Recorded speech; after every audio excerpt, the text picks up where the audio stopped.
An investment in knowledge pays the best interest.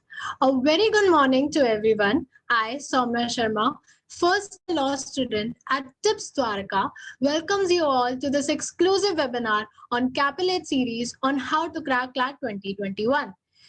This webinar would help the aspirants to prepare better for CLAT 2021 examination, and today's session would focus on logical reasoning. This webinar is organized by Law Department of Trinity Institute of Professional Studies in association with Pahuja Law Academy. Today, it gives me immense pleasure to welcome our keynote speaker for this event, Mr. S.K. Singh, lecturer, Pahuja Law Academy. I would also like to welcome respected and honorable Dr. Shashi Bala, the Principal Law Department, present faculty members, and all the participants. In today's session, a quiz will also be conducted at the end of the event, and the winner will get exciting prizes. And also, I would request all the students to float their queries in the chat box, if any, during the session. So before starting off the session, I would like to request Ajay sir to share the video of tips.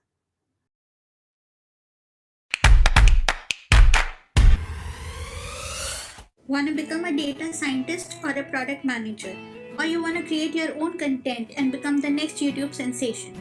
You can also become an investment banker or a corporate lawyer, or even make your way to become a chartered accountant.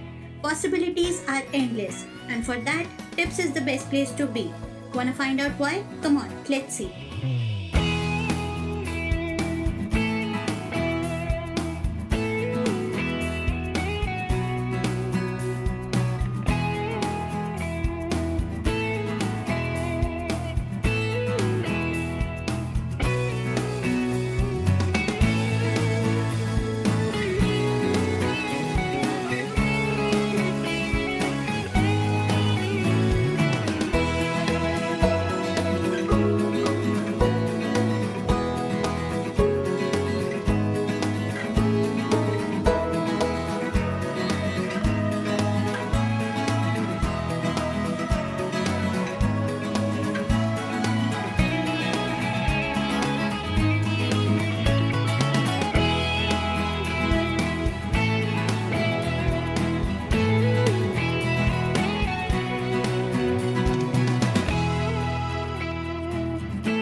What are you waiting for? To realize your dreams, come and be a part of Tips.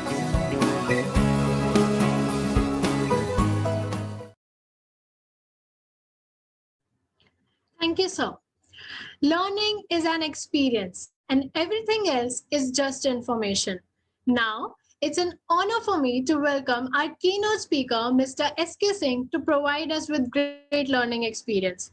He completed his MBA from Manipal University in the year 2007.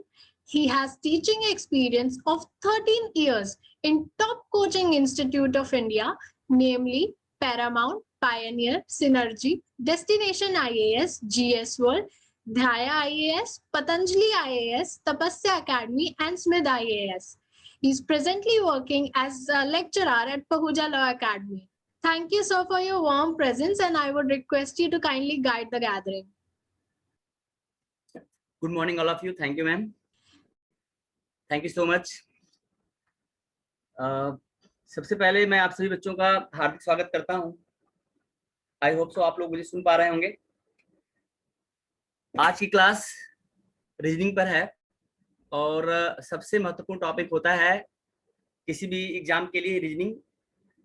लेकिन अगर हम CLAT की बात करें तो CLAT में एक बहुत ही महत्वपूर्ण रोल है रीजनिंग का।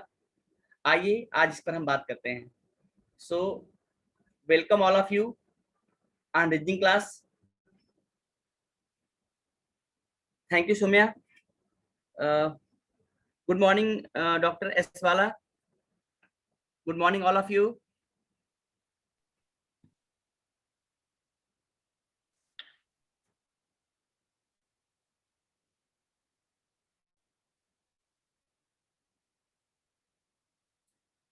तो सबसे पहले मैं आपको बात करता हूं,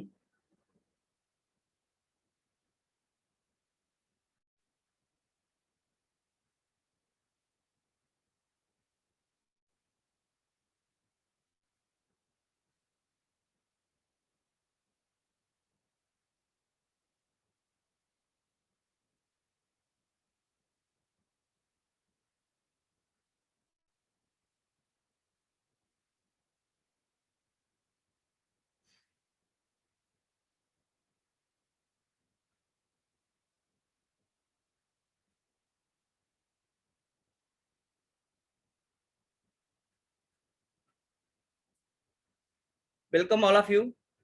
तो हम लोग बात करेंगे रीजनिंग पर, और हमें ये देखना है कि रीजनिंग क्लैट में, क्लैट के पॉइंट ऑफ व्यू से कौन कौन सा टॉपिक हमें पढ़ना है।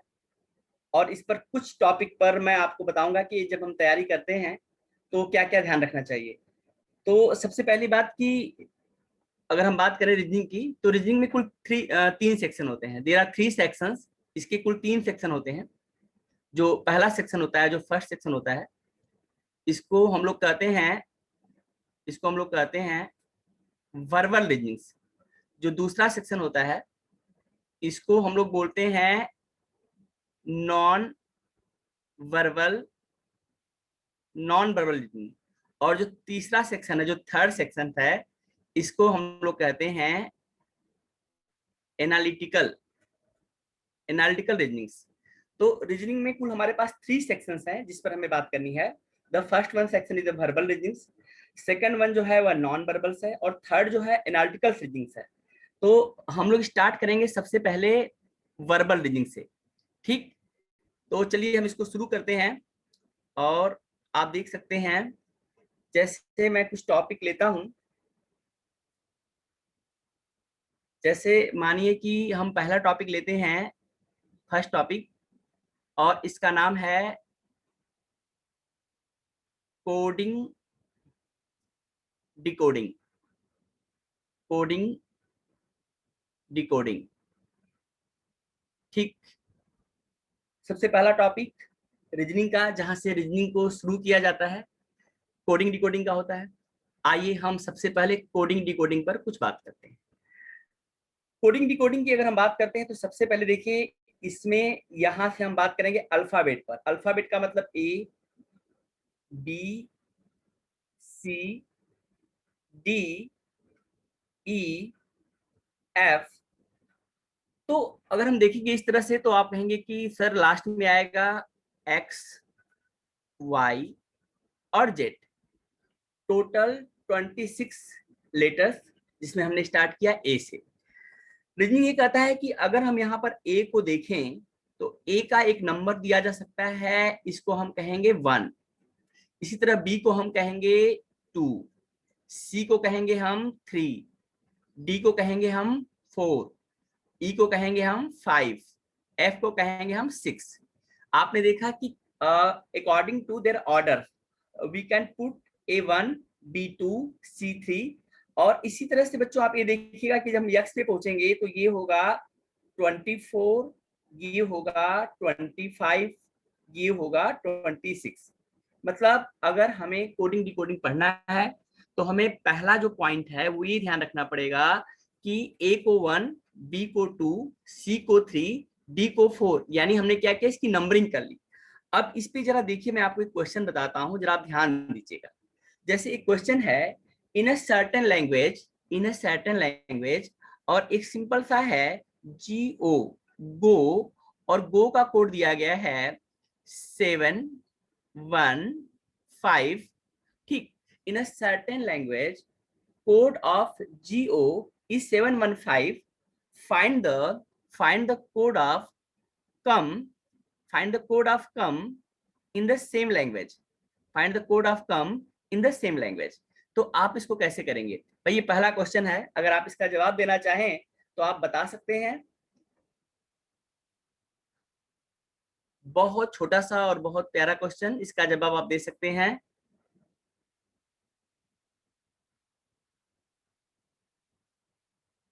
ठीक है, मैं बताता हूं। देखिए, जब हमने यहाँ पर अभी आपको बताया कि A1 होता है, B2 होता है, C3 होता है, तो इसका मतलब जी जो होता है वह 7 नंबर पर होता है। तो हम जी का कोड यहाँ पर देखेंगे, जी 7 नंबर पर है, और हम यहाँ पर देखेंगे कि ओ जो है 15 नंबर पर है। तो हमने देखा कि यहाँ पर जी को 7 और ओ को 15 कहा गया है। ठीक, तो इसके आधार पर हम यहाँ पर देख सकते हैं। ठीक है, अब अगर हम बात करें सी का, तो आपने कहा सर सी 3 नंबर पे है। ठीक, अगर हम ओ की बात करेंगे तो ओ है 15 नंबर पर। अगर हम एम की बात करेंगे तो एम है 13 नंबर पर। और अगर हम ई की बात करेंगे तो ई है 5 नंबर पर। तो इस तरह से आप यहाँ पर कोड पाएंगे 315135, मतलब ये पहला टाइप हुआ। अगर हमसे दिया गया कि if the code of GO is 715 find the code of come, तो हमें सबसे पहले ये पता होना चाहिए कि A1 होता है, B2 होता है, C3 होता है, G7 होता है, O15 होता है, M13 होता है। तो इस तरह से जब हम पहले इन सारी चीजों को सीखते हैं यहाँ पर, तो उसके आधार पर हम तुरंत on the base of that कि हम ये कह सकते हैं कि कम का कोड क्या हो जाएगा, 315135। एक और क्वेश्चन मैं आपको देता हूँ, आप बताइएगा। जैसे मान लीजिए मैंने यहाँ पर कहा, देखिएगा, अगर मैं कहता हूं कि टाइम, हमने कोड दिया है TIME, टाइम, टाइम का कोड मैंने आपको दिया, और टाइम का कोड आपको बता रहा हूं, टाइम का कोड है 5, ठीक, 13920। और हमने पूछा कि अगर हमारे पास टाइम का है, हमें पता करना है क्लॉक, क्लॉक का कोड पूछा गया है, तो आप कैसे बताएंगे? क्वेश्चन क्या बनेगा? क्वेश्चन ये बनेगा, in a certain language code of time is 513920, find the code of clock in the same language. अब देखो बच्चों, आप क्या कहना, आप कहना कि देखो हम ये जानते हैं टी का नंबर कितना होता है, टी का नंबर होता है, चलो मैं आपको सारा कोड बता देता हूँ। आप यहाँ पर देख सकते हैं जो टी का कोड होता है वो होता है 20, ठीक है भाई। और इसके बाद आप देख सकते हैं आई का कोड होता है 9, एम का कोड होता है 13, और ई का कोड होता है 5। तो ये हम यहाँ पर देख सकते हैं। ठीक है, देखिए यहाँ पर कुछ आंसर मेरे पास आया है, बिल्कुल सही आप बता रहे हैं। और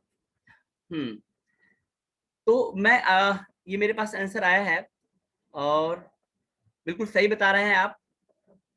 तो आपने देखा कि अगर हम टाइम की बात करते हैं तो T20 होता है, लेकिन यहाँ पर 20 है नहीं, तो यहाँ पर है 5। और अगर आप देखेंगे ई का कोड होता है तो यहाँ पर 5 होता है।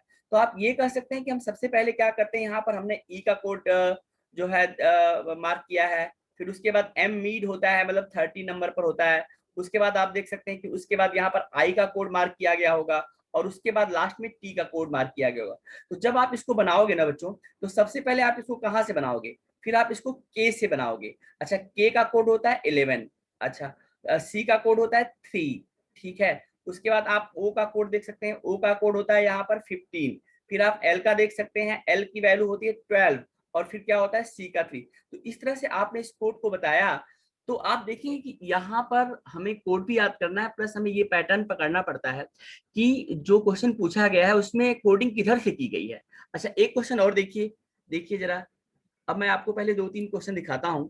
जैसे मैंने यही लिखा, एक क्वेश्चन मैं ये दे रहा हूं कि भाई मैंने GO, गो, गो लिखा, और देखिए गो का जो कोड है, इस बार मैं ये लिखता हूं 7, और यहाँ पे मैंने लिखा 6, ठीक है। और मैंने पूछा कि बताइए कम का कोड क्या होगा, कम का कोड क्या होगा, मतलब क्वेश्चन कुछ ऐसा होगा, in a certain code, in a certain code go is 76, find the code of come in the same language. अब इसको जरा बताइए भाई। इसमें गो का कोड जो है वह 76 दिया गया है, और कम का जो है कोड ये पूछा गया है, इसको हम कैसे करेंगे? चलिए मैं आपको थोड़ा सा यहाँ पर हिंट करता हूं, आप इसको देखिएगा। एक मैं आपको छोटा सा हिंट करता हूं। जैसे बच्चों आप ये देखना, ठीक है, जैसे जब हम जी की बात करते हैं ना, जी, तो जी का जो नंबर होता है ना, जी का नंबर होता है 7, ठीक है। अगर हम ओ की बात करते हैं ना, तो ओ का नंबर हमने पढ़ा है, ओ का नंबर होता है 15, ठीक है। इसके बाद देखिए सी का हमने बता दिया, ओ का बता दिया। जब हम एम की बात करते हैं तो एम का कोड होता है 13, और अगर हम ई की बात करें तो ई का कोड होता है 5। चलो बच्चों, ये मान लीजिए मैं आपको अभी बता देता हूँ, बाद में जब हम क्लास करेंगे तो हम इसको पहले याद करके तब आगे बढ़ेंगे। अब आपको ये सारी चीजें मैंने बता दी है, जरा आप ट्राई करके बताएं। हम्म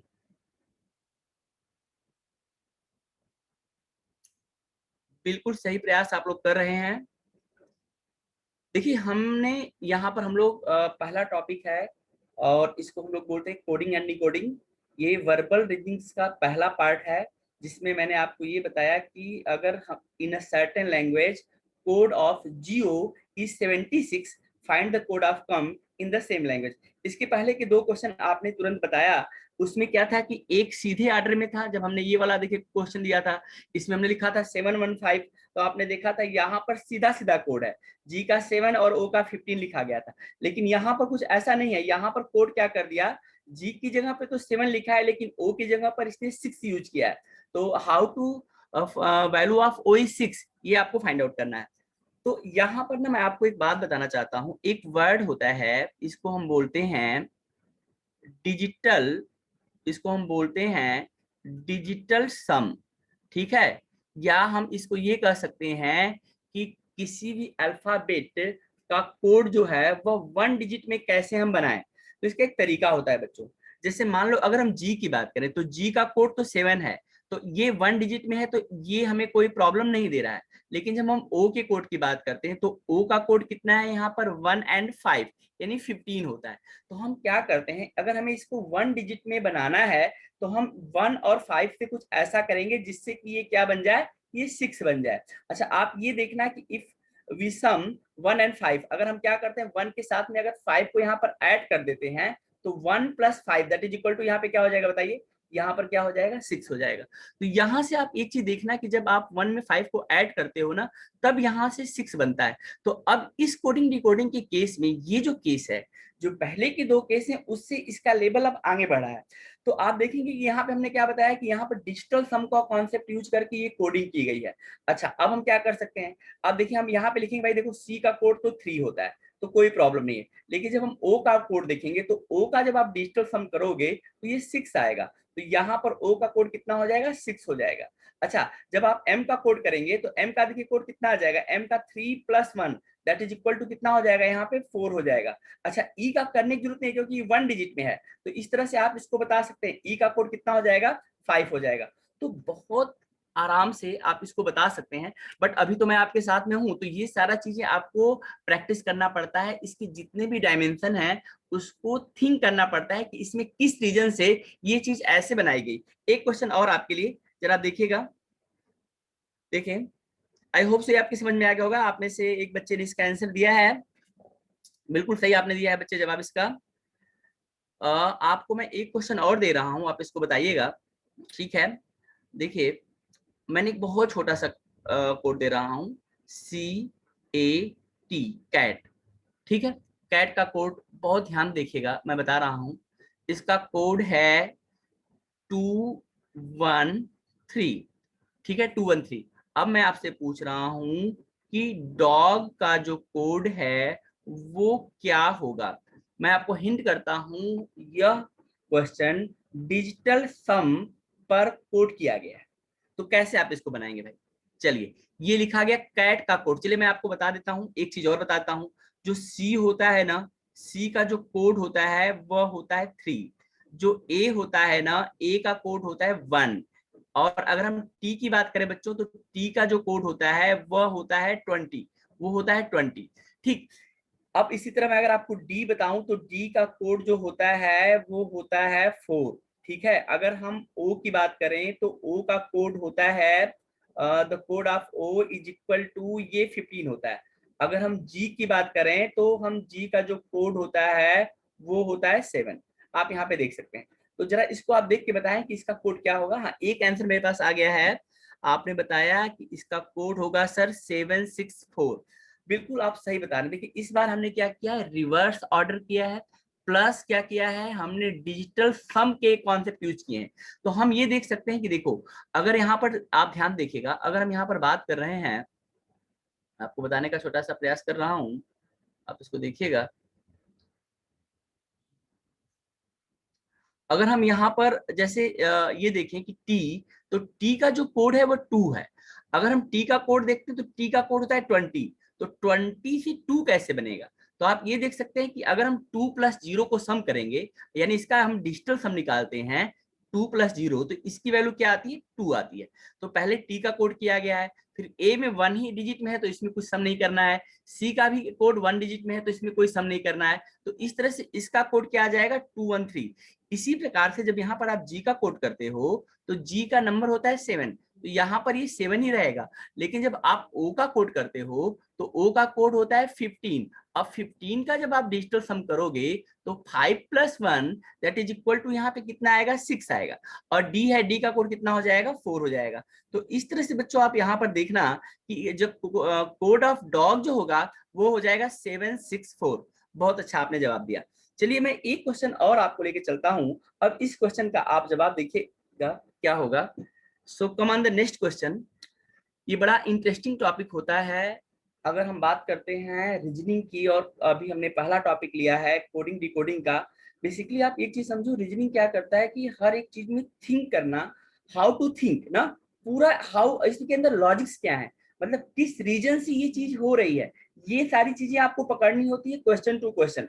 तो वो हर एक क्वेश्चन में वेरिएट करेगा, ठीक है ना। तो हमारा प्रयास ये रहेगा कि हम हर एक टाइप के क्वेश्चन को आपको एक एक करके बताएं, फिर उसके बाद आप एक साथ सारे क्वेश्चन खोलो और उसको फिर ट्राई करो। तो चलो पहले मैं एक क्वेश्चन और आपको बताता हूँ, जरा इस क्वेश्चन को देखिएगा। बहुत प्यारा क्वेश्चन है और इसको आपको बताना है। देखिए मैं एक छोटा सा कोड दे रहा हूँ TWO, मैं आपको 2 का कोड दे रहा हूँ, ठीक है। और मैं आपसे पूछ रहा हूँ कि मुझे 1 का कोड बताना है, ठीक है, 1 का कोड बताना है। मतलब क्वेश्चन का लैंग्वेज क्या होगा, क्वेश्चन का लैंग्वेज ये होगा in a certain language, in a certain language code of TWO is. अब देखिए क्या दिया गया है, मैं इसको बना लेता हूँ भाई। इसका हो जाएगा यहाँ पर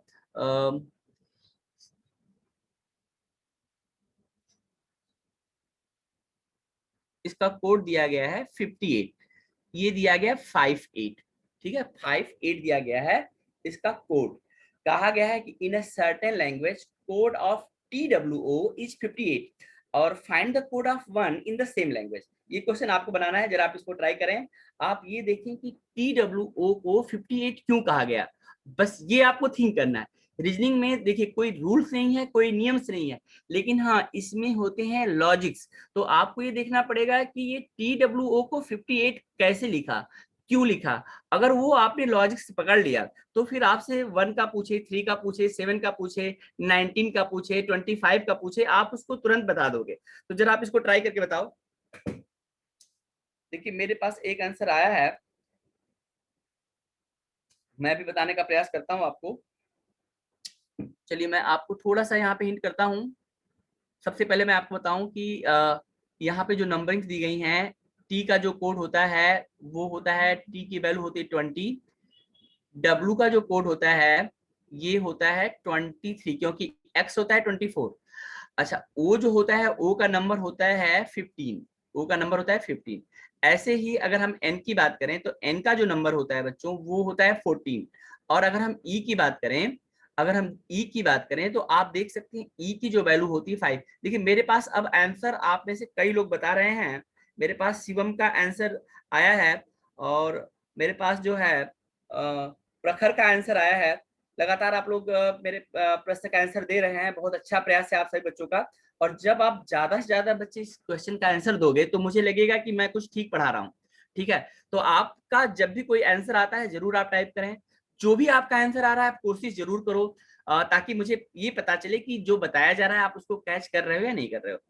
तो यहाँ पर बच्चों ये है कि the code of TWO is 58, the code of TWO is 58, find the code of 1।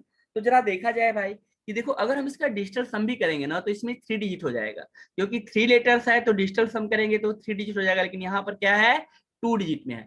अच्छा हम ये काम में देखें कि अगर हम इन सारी चीजों को सम करें तो क्या हमें 58 मिलता है। तो चलो एक बार हम ट्राई करते हैं।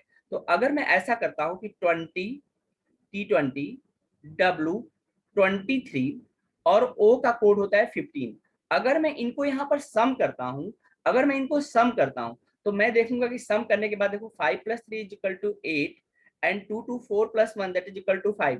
तो we can say here कि the code of TWO is 58। कैसे आया कि if the sum of all alphabet value, okay, तो हम ये समझ गए कि जो ये कोडिंग दी गई है ये इसके सम पर दी गई है और इसी आधार पर हम इसको सम करके इसका आंसर बताएंगे। तो चलो हम इसको सम करते हैं। तो हम देखते हैं बच्चों की the value of O is equal to 15, the value of N is equal to 14, the value of E is equal to 5 and if you sum all the value, so हम इसकी वैल्यू को यहाँ पर ऐड करके बता सकते हैं कि देखो 5 प्लस 10 प्लस 4 14 यानी 4 हो जाएगा और 1 1 1 कितना हो जाएगा 3। तो यहाँ से हम इसका आंसर बता सकते हैं कि इसका जो आंसर आएगा वो क्या आएगा, दैट इज इक्वल टू 34। आप में से देखिए लगातार मेरे पास शिवम का आंसर आया है, शिवम कुमार मुस्रा, और मेरे पास प्रखर का आंसर आया है। चलिए अब हम आगे चलते हैं नेक्स्ट क्वेश्चन की तरफ। एक क्वेश्चन मैं आपको और देता हूं, इसका जवाब आप दीजिएगा। अब जरा यहाँ पर देखिएगा, देखिए एक क्वेश्चन मैं आपके सामने रख रहा हूँ, बड़े ध्यान देखिएगा। यहाँ पर आप देखिए कि कितनी वैरायटीज है। मतलब रीजनिंग ये काम करेगा कि आपके थिंक करने का तरीका जो है ना बहुत डेवलप करेगा। तो इसको पढ़ने से आपको बहुत कुछ सीखने को मिलेगा और एग्जाम में तो पूरा इसका लाभ आपको मिलता ही मिलता है। तो मैं आपको एक नेक्स्ट क्वेश्चन देता हूँ, जरा इसको आप देखिएगा। ठीक है भाई, देखिए एक कोड यहाँ पर दिया गया है और यहाँ पर ये कोड है राइट का, RIGHT। हमारे सामने यहाँ पे राइट का कोड दिया गया, ठीक। और राइट का कोड मैं आपको बता रहा हूँ, उसको ध्यान से देखिएगा। इसका कोड है TKIIJ और यहाँ पर दिया गया है V फॉर विक्ट्री। ये इसका कोड दिया गया है। क्वेश्चन ऐसे है, in a certain language code of RIGHT is TKIJV, find the code of find the code of reasoning, REASONING। इसका आंसर जरा बताएं आप, एनीवन ऑफ यू, जरा इस क्वेश्चन का जवाब दीजिए।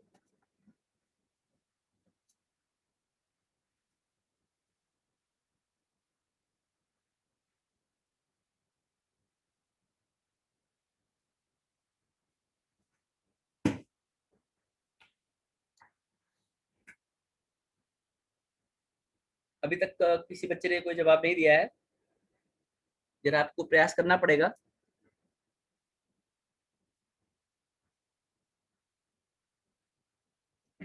राइट का कोड दिया गया है, the code of the right is TKIJV, find the code of reasoning. Anyone of you?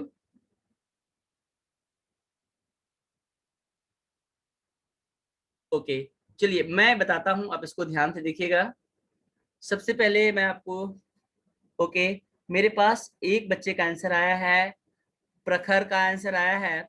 प्रखर तुम बहुत अच्छा कर रहे हो, गॉड ब्लेस यू बच्चे, आपने बहुत अच्छा प्रयास किया है। और कोई भाई? देखिए मैं आपको एक चीज बता रहा हूँ, जब हमारे सामने, मैंने कहा ना कि हर एक क्वेश्चन में ना हमें थिंक करना है। हमारे पास जो है जैसिका का आंसर आया है, बहुत बढ़िया बताया बच्चे आपने, बहुत अच्छी बात है।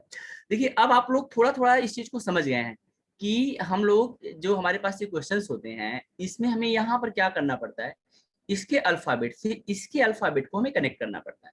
जब मैं यहाँ पर देखता हूँ कि मेरा यहाँ पर जो पहला लेटर है वो R है, यहाँ पर ये इसकी नंबरिंग्स वैल्यूज नहीं है। आपने क्या काम किया कि यहाँ पे R को हमने यहाँ पे क्या कर दिया, T कर दिया। तो हमें ये सोचना पड़ेगा कि इस R का जो लिंक है इस T के साथ कैसे हो सकता है। अच्छा आप देखो, R 18 नंबर पर होता है और T 20 नंबर पर होता है। या R के बाद आप देखिए कि जब भी आप 2 लीटर्स फॉरवर्ड करेंगे तो R के बाद क्या होता है, S होता है, तब T आता है। यानी +2, जैसे आप इसको क्या करते हैं कि अगर आप इसको +2 करते हैं, then we find the value of R is equal to T, तो आप यहाँ पे T को गेट करते हैं।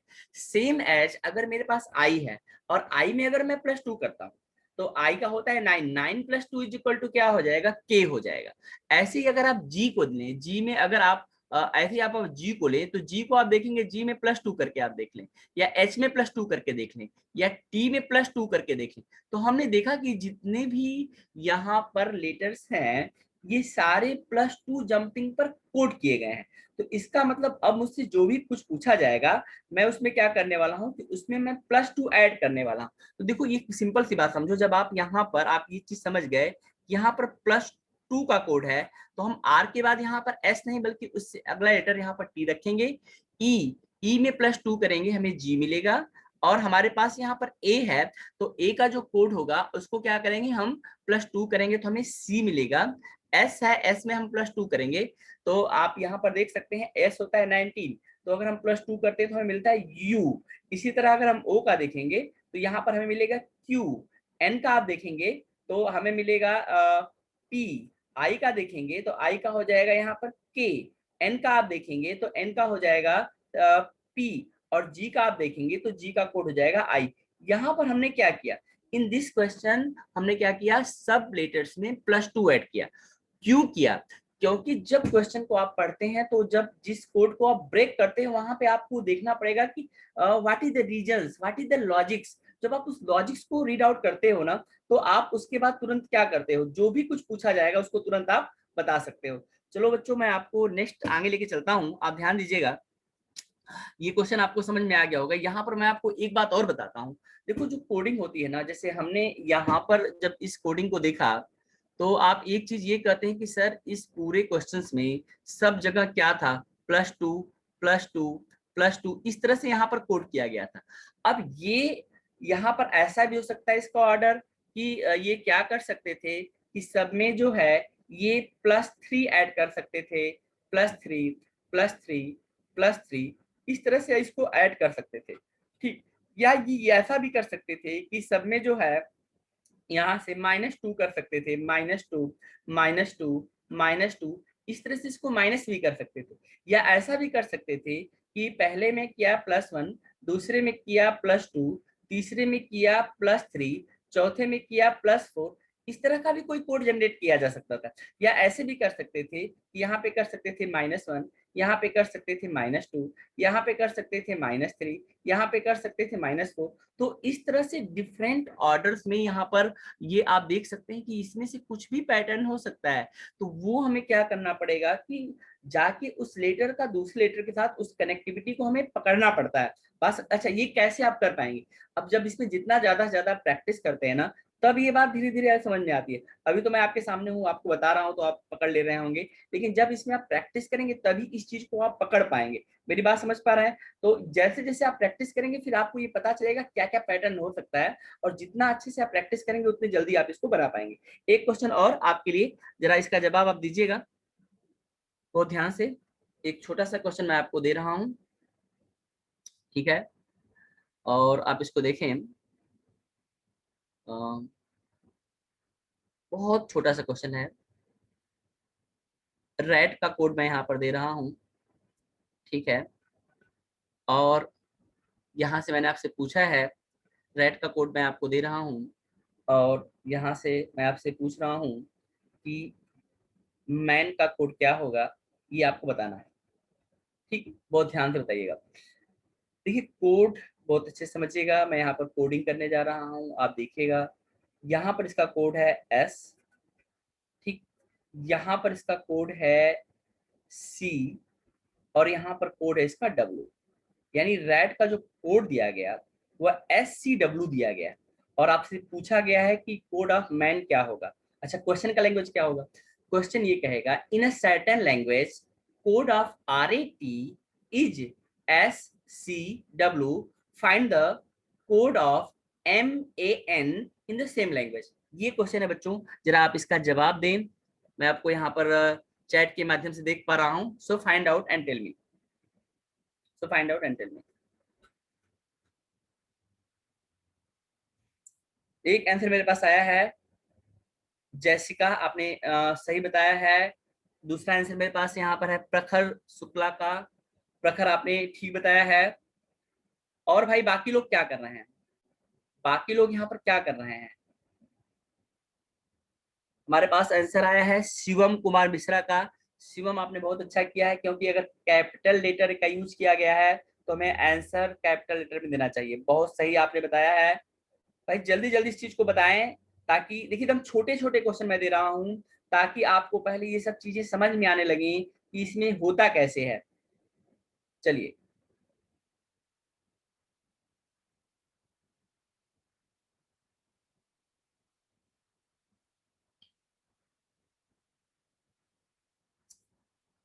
मेरे पास जो है क्वेश्चन आया है राधिका का।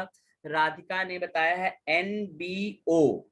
एनबीओ, अभी देखना पड़ेगा कि राधिका आपने जो बताया है वो ठीक है या नहीं है। और भाई जरा ध्यान से देख के बनाएं, पहले आप पहले लॉजिक्स को अच्छे से क्लियर करें, तभी दूसरे में प्रयास करें। चलिए,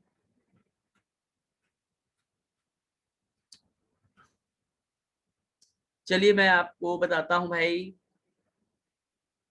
आइए, देखो एकदम आप लोग देखिए, बहुत अच्छा प्रयास आप लोग कर रहे हैं। आपने ये कहा कि सर आर, और अगर हम एस की बात करते हैं तो पी क्यू आर एस, मतलब यहां से +1 के ऐड करने पर हम एस को गेट कर सकते हैं। लेकिन क्या यह बात ए के साथ भी हो रहा है? अगर ए का अगर मैं यहाँ पर बी देता तो +1 होता, लेकिन ए के कोड में आप ये देखना कि जब ए को कोड किया गया तो यहाँ पर सी कोड कर दिया गया। अच्छा, ए का कोड अगर सी है तो आप ऐसे देखो बच्चे की अगर ए का सी है तो इसमें +1 नहीं है, इसमें क्या है +2 ऐड किया गया है। ऐसे जब हम टी के कोड की बात करेंगे तो टी को आप देखना, जब आप टी को यहाँ पे डब्ल्यू देख रहे हो ना, तो यहाँ पर टी 20 होता है और तो ये 23 होता है। तो यहाँ से आप देख सकते हैं इसमें +3 ऐड किया गया है। तो यहाँ पर आप ये देखना कि जो नंबरिंग की गई है या जो कोडिंग की गई है वह +1 +2 +3 इसके बिहेव पर है। तो जब हमारे सामने ये कोड ऑफ मैन आता है ना, तो हमें क्या करना चाहिए? तो सबसे पहले हमें क्या करना चाहिए, जो एम है ना इसमें हमें +1 ऐड करना है। ये बात ध्यान रखना, जब आप ए की बात करेंगे तो इसमें आपको +2 ऐड करना है, और जब आप एन की बात करेंगे तो इसमें आपको +3 ऐड करना है। तो अगर ये ऑर्डर आप करेंगे तो आपसे बन जाएगा। तो m+1 that is equal to यहाँ पे क्या हो जाएगा, n हो जाएगा। a+2 that is equal to क्या हो जाएगा, c हो जाएगा। और n+3 इज इक्वल टू यहाँ पर क्या हो जाएगा, q हो जाएगा। तो NCQ, जिन बच्चों ने भी आंसर बताया यह आंसर बिल्कुल ही सही और सटीक है, लेकिन NBO जो आपने बताया वो सही नहीं है। महक, आपने सही बता रहे हैं बच्चे कि जिसका आंसर होगा NCQ, बिल्कुल ठीक जवाब आपने दिया है। मैं नेक्स्ट क्वेश्चन आपके सामने रखता हूं, जरा इसको आप देखिएगा। अगला क्वेश्चन का जवाब बताने का प्रयास करिएगा। मैं यहीं पर इसी क्वेश्चन को मैं एक बार दोबारा से आपको देने का प्रयास करता हूं। आप देखिए क्वेश्चन एक ही है, लेकिन अब यहाँ पर समस्याएं आपकी बढ़ने वाली हैं। अब आप देखिएगा कि मैं यहाँ पर कर क्या रहा हूं।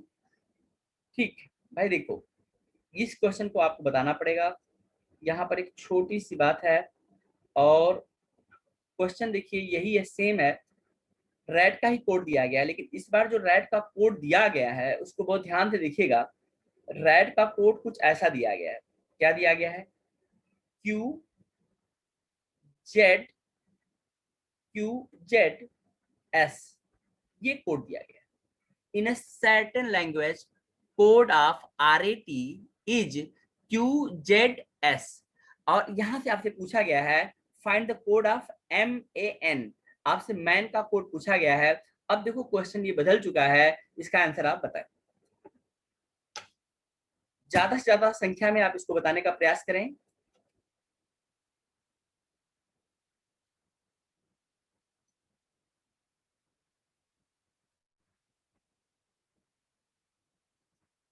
हाँ बताइए।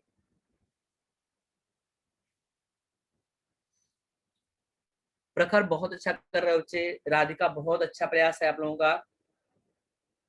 बाकी बच्चे भाई देखिए, एक मैं सिर्फ आपको आज एक लॉजिक्स मैंने शुरू किया।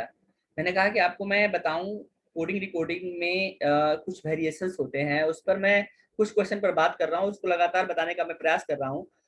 मेरे पास महक, महक आपका भी आंसर ठीक है, बिल्कुल सही आप लोग बताने का प्रयास कर रहे हैं।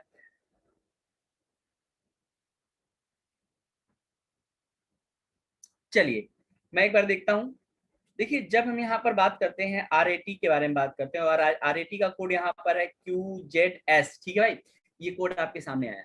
अब आप पहले इसको देखो कि भाई इसमें लॉजिक्स क्या कह रहे हैं, इसके लॉजिक्स क्या कह रहे हैं।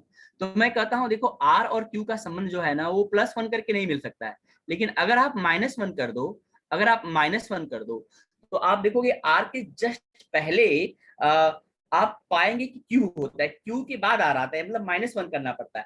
अच्छा देखो इसमें एक चीज और मैं आपको बताता हूँ, जैसे जब हम इंग्लिश अल्फाबेट की बात करते हैं तो सपोज करो भाई हमारा पहला लेटर क्या होता है, हम लोग ए से शुरू करते हैं, तो ए के बाद क्या होता है, सेकेंड लेटर हमारा क्या होता है, ये बी होता है, इसके बाद थर्ड लेटर हमारा क्या होता है, सी होता है, ठीक है। तो आप जब इसको लेके जाते हो यहाँ पर बिल्कुल मीड में एम होता है, एम का कोड होता है 13, टोटल 26 होता है, ये एम मीड होता है। अच्छा इसके बाद जब यहाँ पे आते हो आप, खत्म होता है ये जेड पे। अच्छा इससे पहले यहाँ पर होता है वाई, तो आप देखिए जब हम जेड या जी यहाँ पर हम पढ़ते हैं इसको, तो यहाँ पर जब इस खत्म करते हैं तो ये होता है 26, लेकिन जब हम यहाँ से वापस ए पर जाते हैं तो फिर से ये क्या हो जाता है, ये 1 2 3 चलता है। या कई बार आप देखेंगे कि जेड के बाद इसको हम पढ़ते हैं 27, इसको बी को पढ़ते हैं 28, इसको सी को पढ़ते हैं 29, मतलब 27 28 29, ऐसे करके क्या होता है, ये कोड कई बार मूव करता है, तो इसका भी ध्यान रखना। तो जब आपसे पूछा जाएगा कि ए के पहले क्या होगा, तो ए के पहले तो कोई लेटर है नहीं, ए के पहले बी है, लेकिन ए के पहले क्या होगा, तो निश्चित रूप से आप यहाँ पे आप समझ सकते हैं कि इन द साइक्लिक पैटर्न जब ए के पहले क्या माना जाएगा, तो निश्चित रूप से आप यहाँ बता सकते हैं कि ए का कोड फिर जब हम -1 करके जाएंगे तो हमें यहाँ पर जेड मिल जाएगा। इसी तरह अगर हम टी के कोड की बात करें तो टी से जस्ट पहले हमें क्या मिलता है, एस मिल जाएगा। द सेम पैटर्न जब आपको मैं कहता हूं कि आप MAN का कोड करो, ठीक है sir, it can be mirror image. अच्छा भाई ये अभी देखते हैं,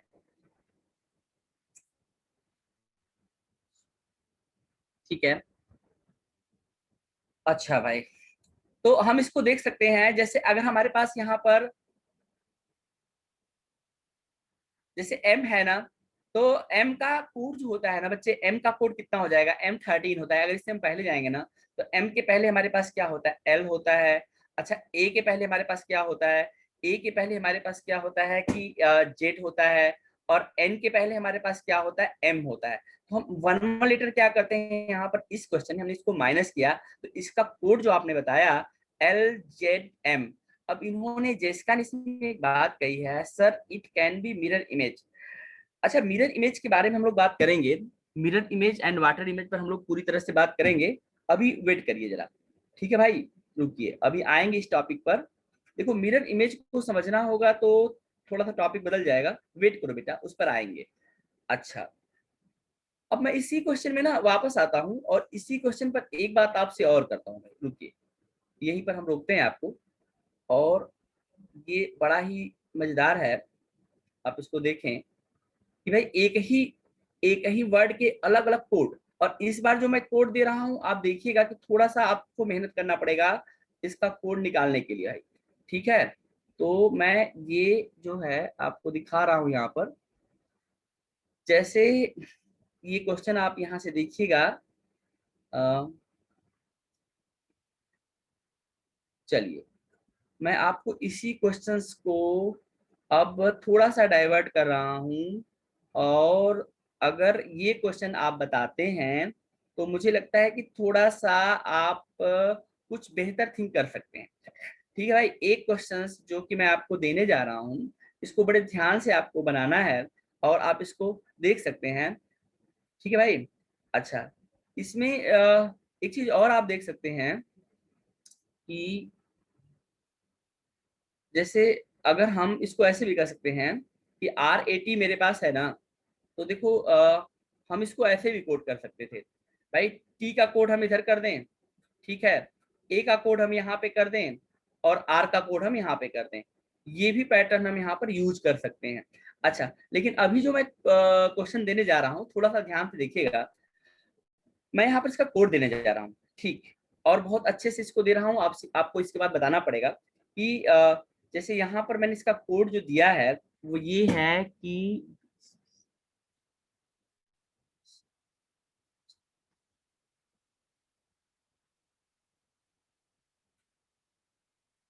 इसका कोड है बच्चों 7 और 117, ये कोड मैंने यहाँ पर दिया है, ध्यान से देखिएगा। ये कोड है, रेड का कोड है 117, रेड का कोड है 117, और मैन का कोड पूछा गया है, क्वेश्चन ये बना गया है कि in a certain language code of R80 is 117, find the code of MAN। तो आप इसको जरा बताइए, ये क्वेश्चंस आप मुझे बताएंगे। एक क्वेश्चन आप मुझे बताएंगे।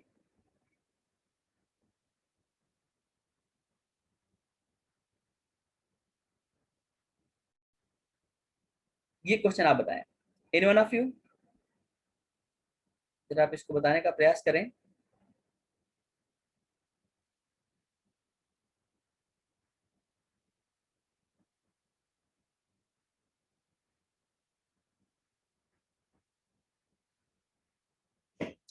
मैंने रैट का कोड दिया है, ये क्वेश्चन आप देखें, मैंने रैट का कोड यहाँ पर दिया है और ये कोड है 117, ये कोड है 117 और मैन का कोड मैंने आपसे पूछा है, ये आपको बताना है। अभी तक जवाब नहीं मिला है, थोड़ा मुश्किल क्वेश्चन। ठीक, देखिए भाई थोड़ा सा लेवल आगे लेके चलना पड़ेगा, थोड़ी सी चीजें बेहतर बतानी पड़ेगी आपको।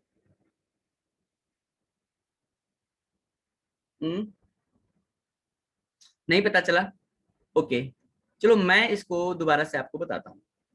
देखिए जो आप जानते हैं पहले उसको आप यूज करिए। देखो हम एक चीज जानते हैं कि अगर हम आर की बात करते हैं ना, तो कोड ऑफ जो आर होता है ना वो 18 होता है। ठीक, अगर हम ए की बात करते हैं ना, तो ए का जो कोड होता है ना वो 1 होता है। और अगर हम टी की बात करें ना, तो टी का कोड होता है 20। लेकिन आप देखेंगे 18, 1 और 20 से किसी भी प्रकार से 117 नहीं बन पा रहा है। तो कैसे इसको बनाएंगे, बड़े ध्यान से देखना पड़ेगा।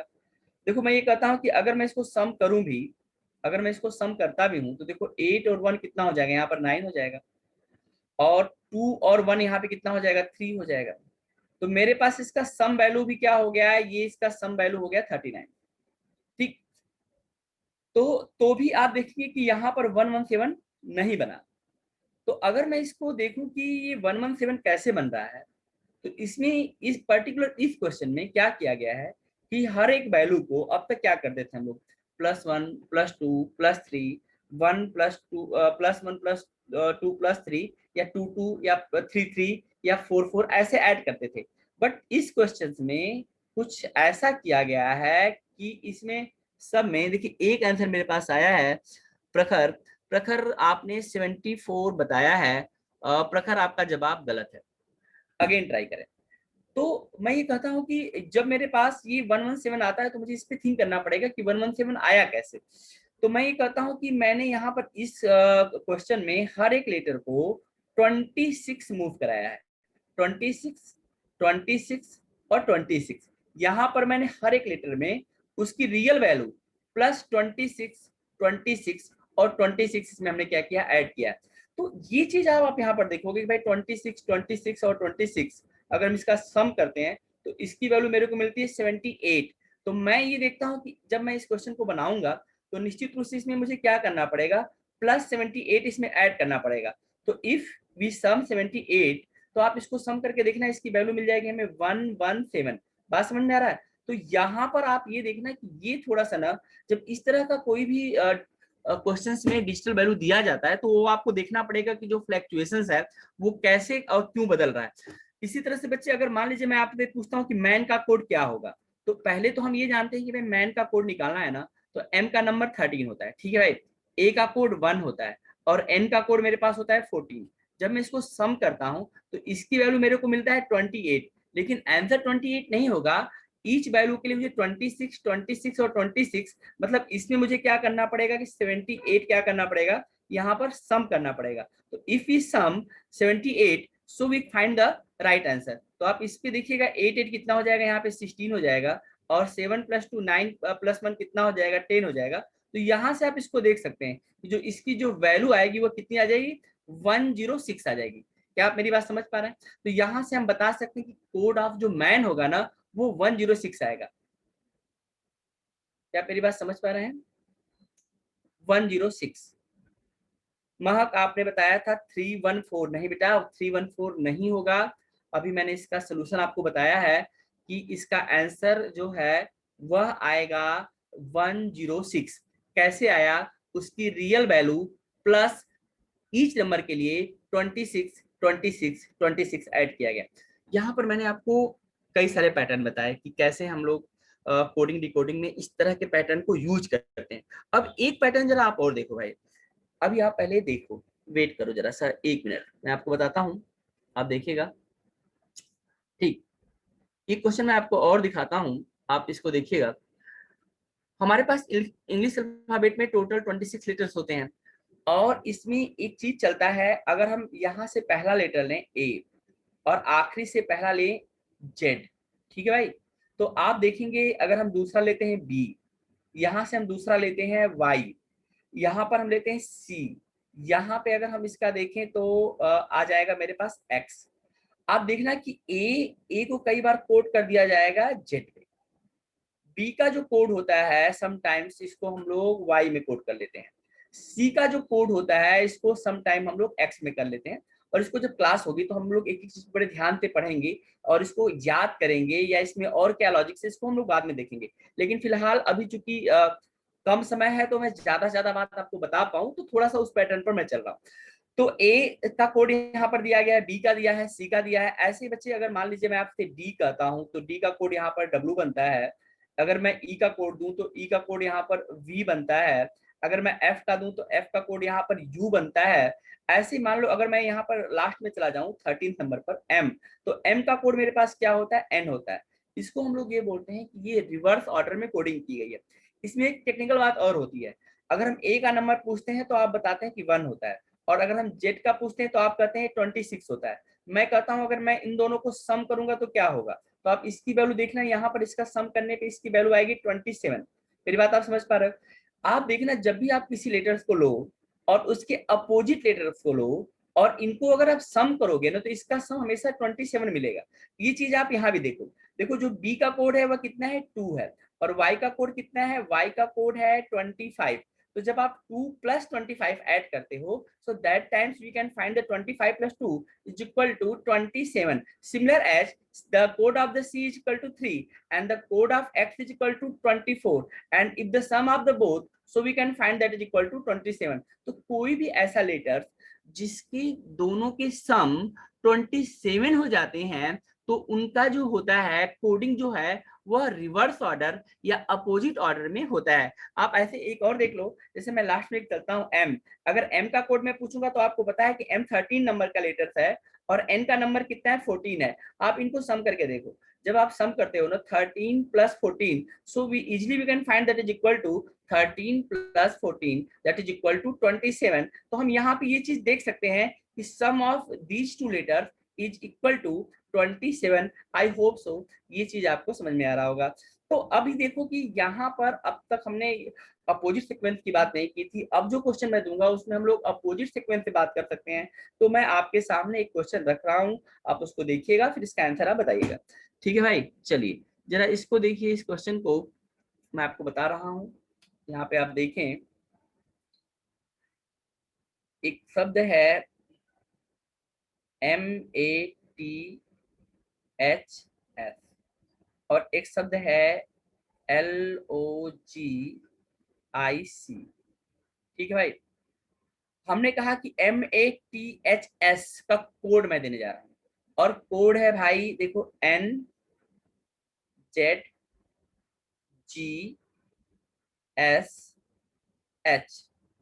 और मैंने पूछा है कि लॉजिक का कोड क्या होगा, ये बात आपको बतानी है, ये आप मुझे बताएंगे।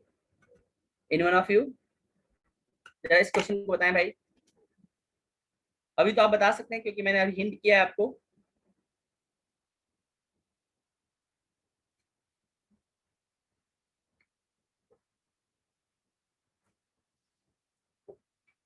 मैथ्स का कोड मैंने दिया है, लॉजिक का कोड मैंने पूछा है। Any one of you? चलो मैं हिंट करता हूं। और देखो, अगर आपको मैं बता रहा था एम के जो रिवर्स में होता है ना, उस लेटर का नाम है एन। ठीक, ऐसे ही अगर हम ए का देखें ना तो ए का जो रिवर्स होता है जेड। अगर हम टी का देखें ना तो टी का होता है जी। अगर हम एच का देखें ना तो एच का क्या होता है, एस होता है। और एस देखें ना तो एस का क्या होता है, एच होता है। थोड़ा सा और नीचे बढ़ता हूँ, एल का कोड होता है ओ, और O का कोड होता है L, ठीक है भाई, और G का कोड होता है, G का होता है T और T का होता है G, I का होता है R, I का होता है R, और ऐसे ही C का होता है X, तो C का होता है X। ये सारा मैंने आपको अभी हिंट कर दिया ताकि आपको यहाँ पर कोई दिक्कत ना हो।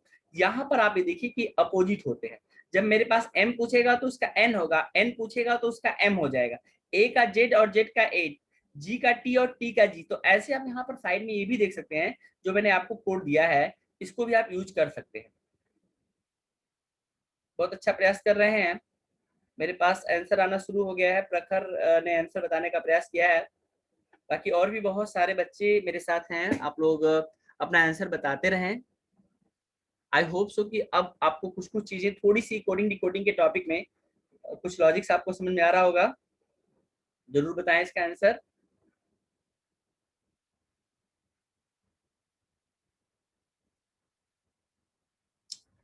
बाकी लोग क्या कर रहे हैं भाई, अपना आंसर बताएं।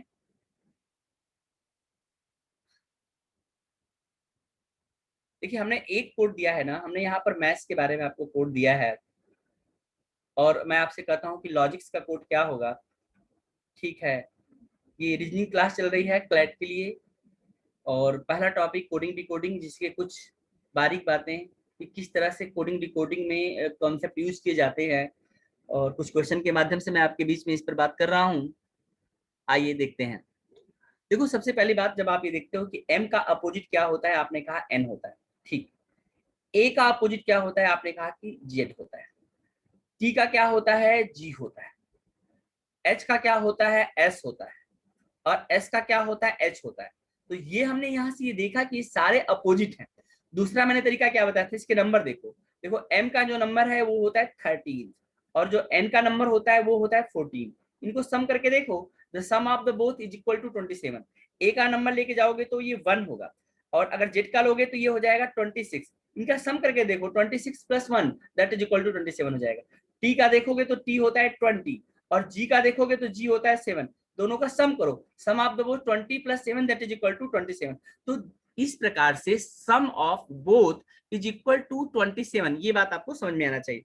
अब मैं कहता हूं कि मेरे को लॉजिक का पता करना है। देखो यहाँ पर मैंने हिंट भी आपको किया है कि देखो L का कोड होता है O, कैसे होता है, L होता है 12 पे और O होता है 15 पे, तो 12 प्लस 15 इज इक्वल टू 27। तो हम बता सकते हैं कि L का कोड O होगा, O का कोड L होगा, G का कोड T होगा और T का G होगा, I का R होगा और C का X होगा। तो कोड आप जब आपसे लॉजिक पूछा जाएगा तो आप बताएंगे OLTRX। मेरी बात आप समझ पा रहे हैं? अच्छा, ये वाला क्वेश्चन थोड़ा प्रैक्टिस करके आप बता भी सकते हैं, लेकिन इसमें ना एक स्टेप जब हम आगे बढ़ते हैं ना, तो उसमें जानते हो क्या खतरनाक काम करता है, वो मैं आपको अब समझाने जा रहा हूँ। आई होप सो आप क्लास को एंजॉय कर रहे होंगे।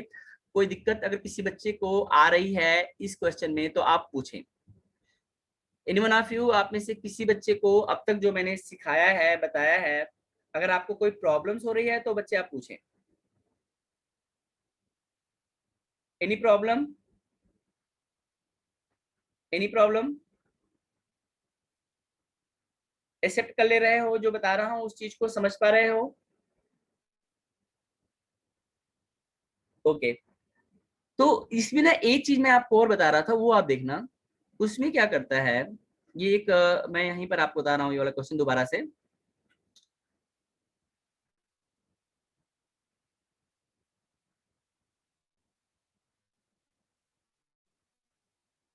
थोड़ा सा इसमें दिमाग को यूज करना पड़ता है, थोड़ा ज्यादा रीजनिंग में थोड़ा सा इनको ज्यादा यूज करना है, ज्यादा सोचना है। तो थोड़ा सा आप लोग अपना पूरा ध्यान, अटेंशन हियर। सो आपको मैं ये क्वेश्चन दे रहा हूँ, आप ध्यान दीजिएगा, ठीक है?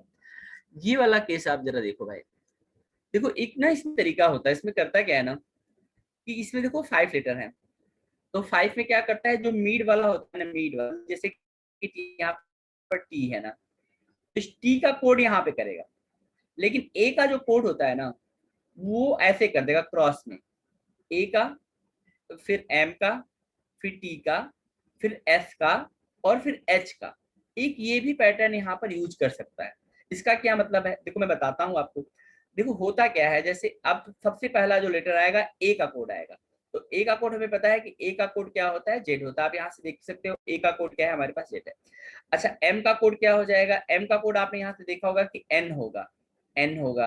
अब आपसे फिर यहाँ पर टी, टी का कोड आपको पता है, टी का कोड क्या होता है हमारे पास, जी होता है। यहाँ पे एस का कोड क्या होता है, एच होता है, और एच का कोड क्या होता है हमारे पास, एस होता है। तो ये जरा सा इस पैटर्न को आप ध्यान से देखना, इसमें हमें जब हम इसका कोडिंग देखेंगे तो हमें ये लगेगा कि एच और एस का कोड तो हुआ ही नहीं है, और बाकी एम ए टी का कोड हुआ है।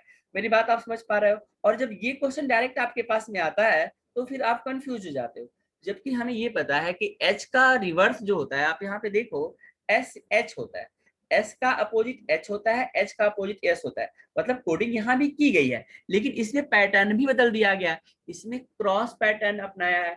तो हमें क्या करना पड़ेगा, जब मैं लॉजिक्स के कोड को आपसे कहूँ कि बताओ तो जरा मुझे बताना, तो सबसे पहले आप इस बात को देखना कि जी का कोड तो मिड में होगा, और जब हम यहाँ पर इसको कोड को ब्रेक करते हैं तो हम सबसे पहले ओ के कोड पर जाते हैं, फिर हम एल के कोड पर आते हैं, फिर हम इसी तरह से सी का कोड यहाँ पर देते हैं, और तब हम आई का कोड देते हैं। तो ये pattern, cross pattern, opposite order plus cross pattern, जब इसको डाल के क्वेश्चन देता है तो वो सबसे फिर नहीं होता है। फिर वही बच्चा करके आएगा जो पूरा चीजों को डे 1 से एक एक चीज को ठीक से समझ के गया है, प्रैक्टिस करके गया है, फिर वही बच्चा क्या करता है, वो रिजल्ट देता है। मेरी बात को आप समझ पा रहे हो? जैसे सपोज करो अगर 50 क्वेश्चन आते हैं तो 50 में से 40 क्वेश्चन सब बच्चे रीजनिंग में बना के आएंगे, लेकिन जो 10 क्वेश्चन बचे ना, वो 10 क्वेश्चन ही डिसाइड करता है कि रिजल्ट किसके पास जाएगा। मेरी बात आप समझ पा रहे हो? तो जब भी आप कोई चीज को पढ़ोगे ना तो उसकी स्ट्रीम में आपको जाना ही पड़ेगा।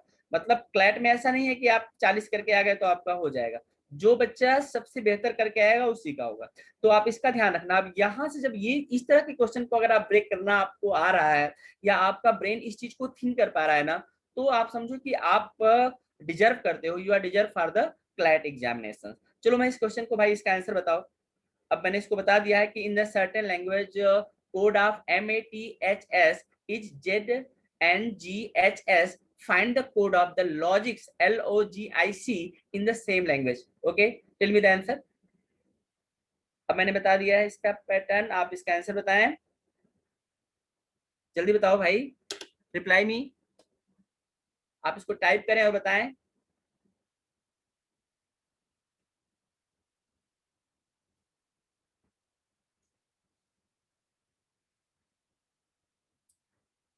ओके, बाकी लोग क्या कर रहे हैं भाई? प्रखर, देखो एकदम सिंपल सी बात समझो, जब आप इसको कोड को ब्रेक करोगे ना, तो सबसे पहले आपने कहा कि इसका मैथ्स का कोड इस तरह से हुआ है, कैसे हुआ? क्योंकि सबसे पहले यहाँ पर ए का कोड ब्रेक हुआ है, ए का कोड यहाँ पर जेड हुआ है, फिर एम का कोड ब्रेक हुआ है, फिर उसके बाद टी का हुआ है, फिर एफ का हुआ है, फिर एच का हुआ है। तो जब मैं सबसे पहले ब्रेक करूंगा तो पहले ओ का ब्रेक करूंगा, and the code of O is L, तो ओ का कोड एल होता है, ठीक है। फिर एल का कोड देखूंगा तो यहाँ पर ए मुझे ओ मिल जाएगा। जब जी का मैं करता हूं तो जी का कोड होता है अपोजिट सीक्वेंस में क्या होता है, टी होता है। अच्छा इसके बाद मुझे सी का कोड चाहिए, सी का कोड मेरे पास आ जाएगा एक्स आ जाएगा, और आई का कोड मेरे पास क्या आ जाएगा, आई का कोड हो जाएगा R. So that is the answer LOTXR। क्या मेरी बात आप समझ पा रहे हैं? तो इस तरह से बच्चों आप ये देखोगे कि एक छोटा सा टॉपिक हमने उठाया, कोडिंग डिकोडिंग, और उसमें अभी आपने देखा कि कितने टाइप के वेरिएशंस हैं।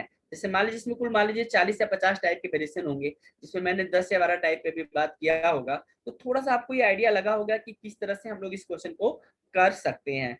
तो ये एक टॉपिक था कोडिंग डिकोडिंग का, इसमें अभी आगे बहुत सारी बातें जब हम लोग क्लास करेंगे तो इस पे हम बात करेंगे।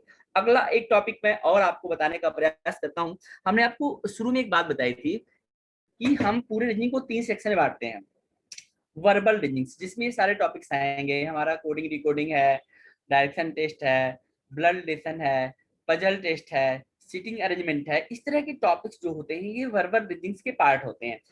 दूसरा सेक्शन हमारा होता है नॉन वर्बल रीजनिंग्स का, जिसको हम लोग पिक्चर रीजनिंग कहते हैं। अब उसके अंतर्गत चलिए हम लोग एक टॉपिक पे बात करते हैं। दूसरा सेक्शन है, मैं इसको यहीं पर अभी रोकता हूँ, थोड़ा सा NVR के बारे में बात करता हूँ। NVR नॉन वर्बल रीजनिंग्स, देखिएगा NVR non verbal reasonings. Non verbal reasonings में सबसे पहले हम लोग बात करेंगे इमेज पर, उसके बाद हमारे पास सीरीज है, क्लासिफिकेशंस है, एनालॉजी है, हिडन फिगर्स है। इस तरह से हमारे पास इसमें टॉपिक्स होते हैं जिसको हम लोग इस एनवीआर को हम लोग पिक्चर रीजनिंग से बोलते हैं, इसको हम लोग बोलते हैं पिक्चर रीजनिंग बोलते हैं। लेकिन सबसे पहला जो इसमें मैं सेक्शन उठाने वाला हूँ, जैसे आप इस चीज को समझिएगा, इसमें एक टॉपिक आता है बच्चे जिसको हम लोग बोलते हैं इमेज। इमेज इमेज दो तरह का होता है। पहला जो इमेज होता है उसको हम लोग बोलते हैं मिरर इमेज, दूसरा जो होता है हमारे पास होता है वाटर इमेज। तो आज मैं आपको इसमें सबसे पहले मैं आपको बताना चाहूंगा कि अगर हम इमेज की बात करते हैं तो हमारे पास इमेज होता है, मिरर इमेज होता है, और हमारे पास दूसरा जो होता है वाटर इमेज होता है। तो मिरर इमेज और वाटर इमेज ये दो तरह के इमेज होते हैं। मिरर इमेज पर हम बात करने वाले हैं। अब देखो, अगर हम मिरर की बात करें तो मिरर क्या होता है, पोजीशन ऑफ जो मिरर होता है ना, वो होता है दैट इज वर्टिकल पोजीशन, आप देख सकते हैं। और आप एक चीज देखना, अगर हम वाटर इमेज की बात करते हैं तो वाटर इमेज, वाटर का जो पोजीशन होता है ना, वो पोजीशन होता है हॉरिजॉन्टल। तो इसमें आप इसको ऐसे भी कर सकते हैं कि हम इसको कह सकते हैं कि एक वर्टिकल इमेज है, और इसको हम ये कह सकते हैं कि यह एक हॉरिजॉन्टल इमेज है। यानी हम किसी भी चीज के इमेज को दो तरीके से रीड आउट करेंगे। पहला हम करते हैं मिरर इमेज, दूसरा हम करते हैं वाटर इमेज। तो मिरर इमेज में क्या होता है और वाटर इमेज में क्या होता है, एक एक करके हम इसे बात करेंगे। सबसे पहले हम बात करते हैं मिरर इमेज पे। अभी मैंने आपको ये बताया बच्चे, आप देखिएगा ये बड़ा मजेदार है भाई। एक यहाँ पर यह एक लाइन है, ये मिरर है, और इस मिरर के सामने जो भी कुछ रखा जाएगा उसका इमेज बनेगा, ऑब्वियस सी बात है। सपोज करो मैंने इसके सामने यहाँ पर एक लेटर रखा ए, ठीक है, और दूसरा लेटर रखा हमने यहाँ पर बी, और जब मैं इसकी इमेज को वॉच करता हूँ ना, तो देखो निश्चित रूप से यहाँ पर मुझे इसका इमेज मिलता है ए, और इसका इमेज देखो मेरे को मिलता है बी। जरा इसको आप समझना बच्चे, बस छोटी सी एक बात है, फिर ये पूरा कॉन्सेप्ट आपके पिक्चर रीजनिंग में काम आएगा। तो आप कहते हो कि सर ये क्या, ए का ए ही दिखाई दे रहा है, लेकिन बी के अगर हम देखें तो बी में एक बदलाव दिखाई दे रहा है, आप यहाँ पर देख सकते हैं। तो आप इसको कैसे समझेंगे, आइए इसको मैं समझाने का छोटा सा प्रयास करता हूँ। सबसे पहले देखिए, यहाँ पर जब हम किसी चीज का वर्टिकल इमेज निकालेंगे तो हम ये देखें कि वह लेटर्स या वो जिस भी चीज को हम देख रहे हैं वो वर्टिकल रूप में सिमेट्रिक है कि नहीं। यहाँ पर हम देखते हैं वर्टिकल सिमेट्रिक। अब वर्टिकल सिमेट्रिक क्या वाला है, वर्टिकल सिमेट्रिक देखने के लिए जैसे मान लो मेरे पास एक लेटर ए है, इस ए लेटर को मैं बीचों बीच, आप देखेंगे बिल्कुल बीचों बीच, यहां से मैं इसको कट करता हूं। जब मैं इसको कट करके देखता हूं तो जो इसके इधर का जो एरिया है और जो इसके इधर का एरिया है, दोनों में सेम ही इमेज है। आप देखिए, अगर मैं इस लाइन से इधर जाता हूं तो यहाँ पर क्या हो जाएगा, एकदम सिमेट्रिक है। मतलब अगर मैं इसको बीच में से काट दूं तो जैसा इधर बना है वैसा ही क्या है, इधर बना है। लेकिन जरा आप बी को देखो, अगर मैं बी को ऐसे लूं और बी को मैं वर्टिकल रूप से ऐसे अगर यहाँ से कट करूं, आप ये ध्यान रखिएगा, मैं यहाँ पर ऐसे कट करूं, थोड़ा सा मैं इसको और बड़ा कर देता हूँ। हाँ, अगर मैं बी को यहाँ पे कट करता हूँ तो बी को कट करने के बाद आप देखेंगे जो इधर का एरिया है और जो इधर का एरिया है क्या है, डिफरेंट हो गया। तो जो भी चीजें वर्टिकल सिमेट्रिक होंगी उनका मिरर इमेज नहीं बदलता है। मेरी बात आप समझिएगा, जो भी चीजें वर्टिकल सिमेट्रिक होंगी उनका मिरर इमेज बदलता ही नहीं है।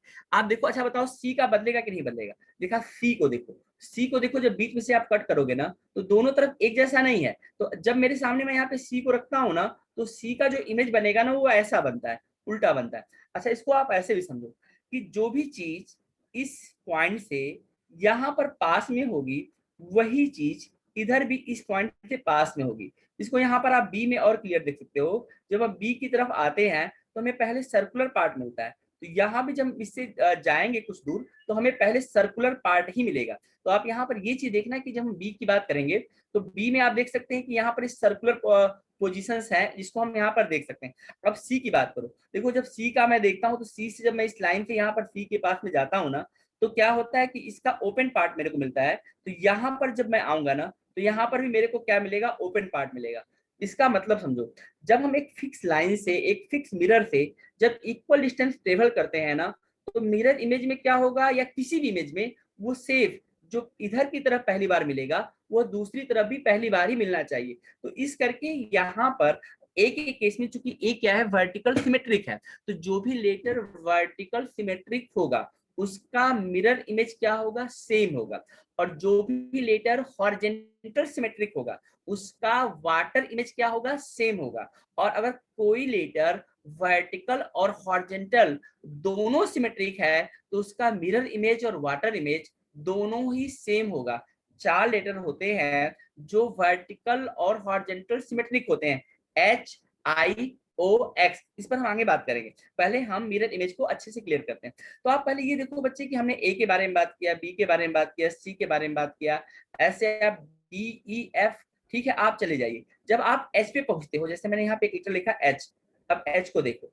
एच के केस में आप एक चीज देखो कि जब मैं कहता हूं कि मैंने एक लेटर एच लिखा है और मैं एच को बीच में से यहाँ पर कट करना चाहता हूँ, तो अगर मैं बीचों बीच यहाँ पर एक वर्टिकल लाइन को यहाँ पे ड्रॉ करता हूँ ना, तो आप देखना कि क्या होगा, जैसा यहाँ पर मेरे को ये सिमेट्रिसिटी दिखाई दे रही है ना इधर की तरफ, सेम एच क्या होगा वो मुझे इधर भी दिखाई देगा। मतलब क्या होगा, ये दोनों एक जैसे हैं। यानी एच एक ऐसा लेटर है ना कि जब हम इसका इमेज देखते हैं ना, मिरर इमेज, तो क्या होगा, वो बदलेगा नहीं, जैसे ए का नहीं बदलता है। लेकिन यहीं पर मान लो मैं आगे बढ़ता हूं और सपोज करो मैं यहाँ पर रखता हूँ के को।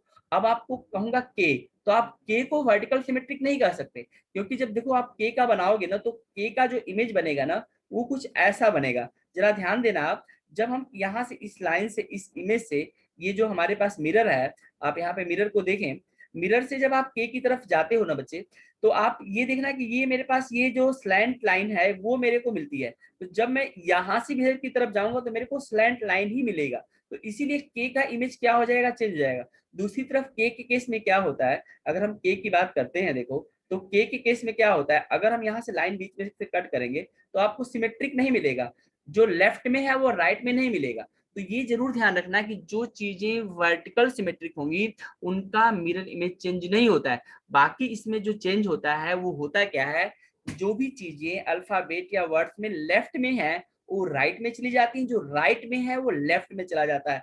जैसे आप इस चीज को देखें, जैसे अगर मान लो मैं इस ए को लेता हूं, तो इसमें आप देखोगे ये राइट साइड हो गया, इसका लेफ्ट साइड हो गया। जब मैं बी को लेता हूं तो बी का क्या हो गया, ये राइट साइड हो गया, और इधर क्या हो गया, ये लेफ्ट साइड हो गया। तो जब मैं इसको यहाँ पर लेके जाऊंगा, देखो पहले मेरे को इधर राइट मिलता है, फिर मेरे को लेफ्ट मिलता है, पहले मेरे को राइट मिलता है, फिर मेरे को लेफ्ट मिलता है। तो इसी चीज को ये कहा जाता है, जब आप मिरर इमेज पढ़ते हैं तो इसमें यही बताया जाता है कि जो हमारे पास इसमें जो चेंजिंग होती है वो चेंजिंग्स ये होती है, लेफ्ट जो होता है वो राइट में चला जाएगा, राइट जो होगा वो लेफ्ट में चला जाएगा। तो लेफ्ट टू राइट चेंजिंग इसको बोला जाता है। इसको हम लोग ये कहते सकते हैं कि जो भी सबसे बढ़िया यही समझना जो मैं आपको बता रहा हूँ, कि जो भी मेरे मिरर के पास में रहेगा वो दूसरी साइड में भी उस मिरर के पॉइंट से पास में ही रहेगा। बस इसका एक ही मेन कॉन्सेप्ट है। नहीं तो इसको हम लोग ये पढ़ते हैं कि मिरर इमेज में लेफ्ट टू राइट होता है और वाटर इमेज में अप टू डाउन होता है। अच्छा, इसमें थोड़ी सी बात और करते हैं, एक मिनट रुकिएगा।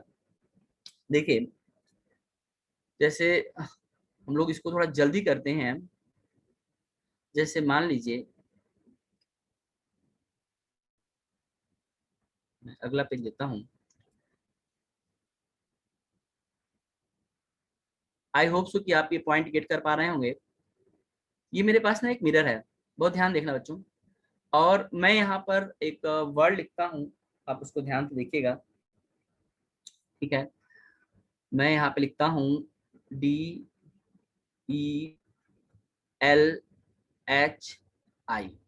ठीक है। मैंने एक वर्ड लिखा दिल्ली, ठीक है। इस दिल्ली का मैंने कहा कि आप मेरे को मिरर इमेज बताओ। तो अगर आप इस दिल्ली का मिरर इमेज बना सकते हो तो आप बनाओ। साथ ही साथ मैं भी कोशिश करता हूँ। देखो, जब मैं सबसे पहले इसको बनाऊंगा ना, तो जो मेरे पास यहाँ पर पास में आएगा ना वही आएगा।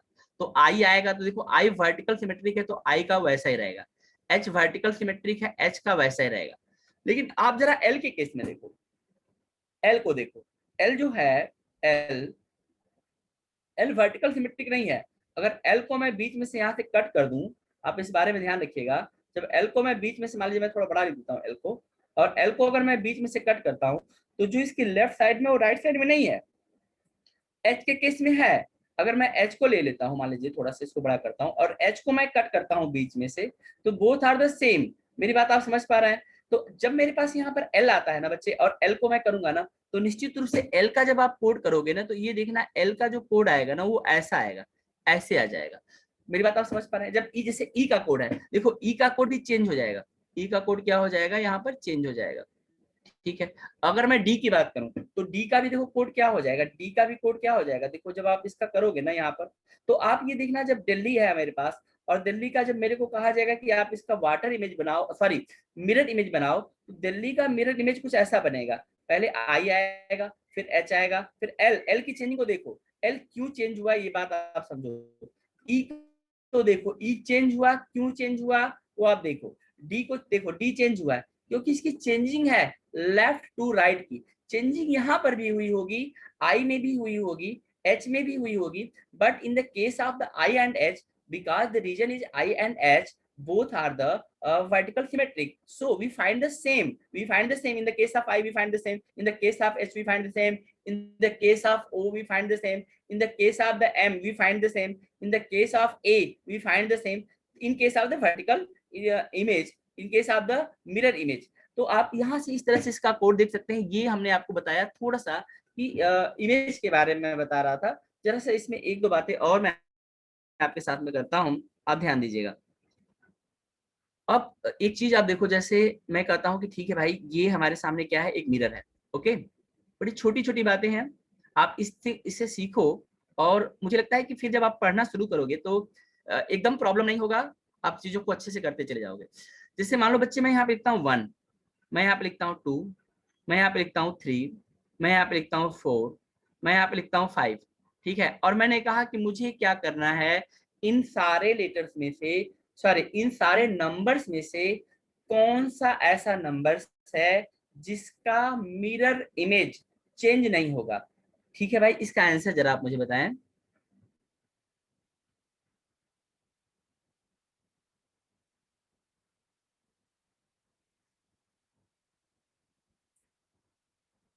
थैंक यू रिचा जी।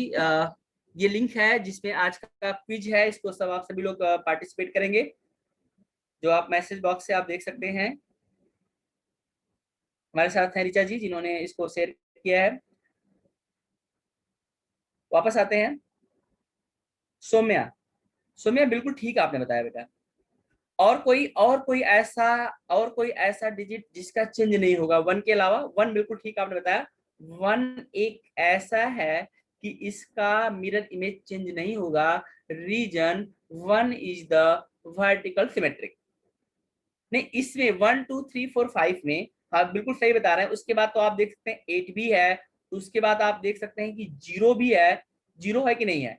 अच्छा 6 नहीं है, 7 नहीं है, 8 है।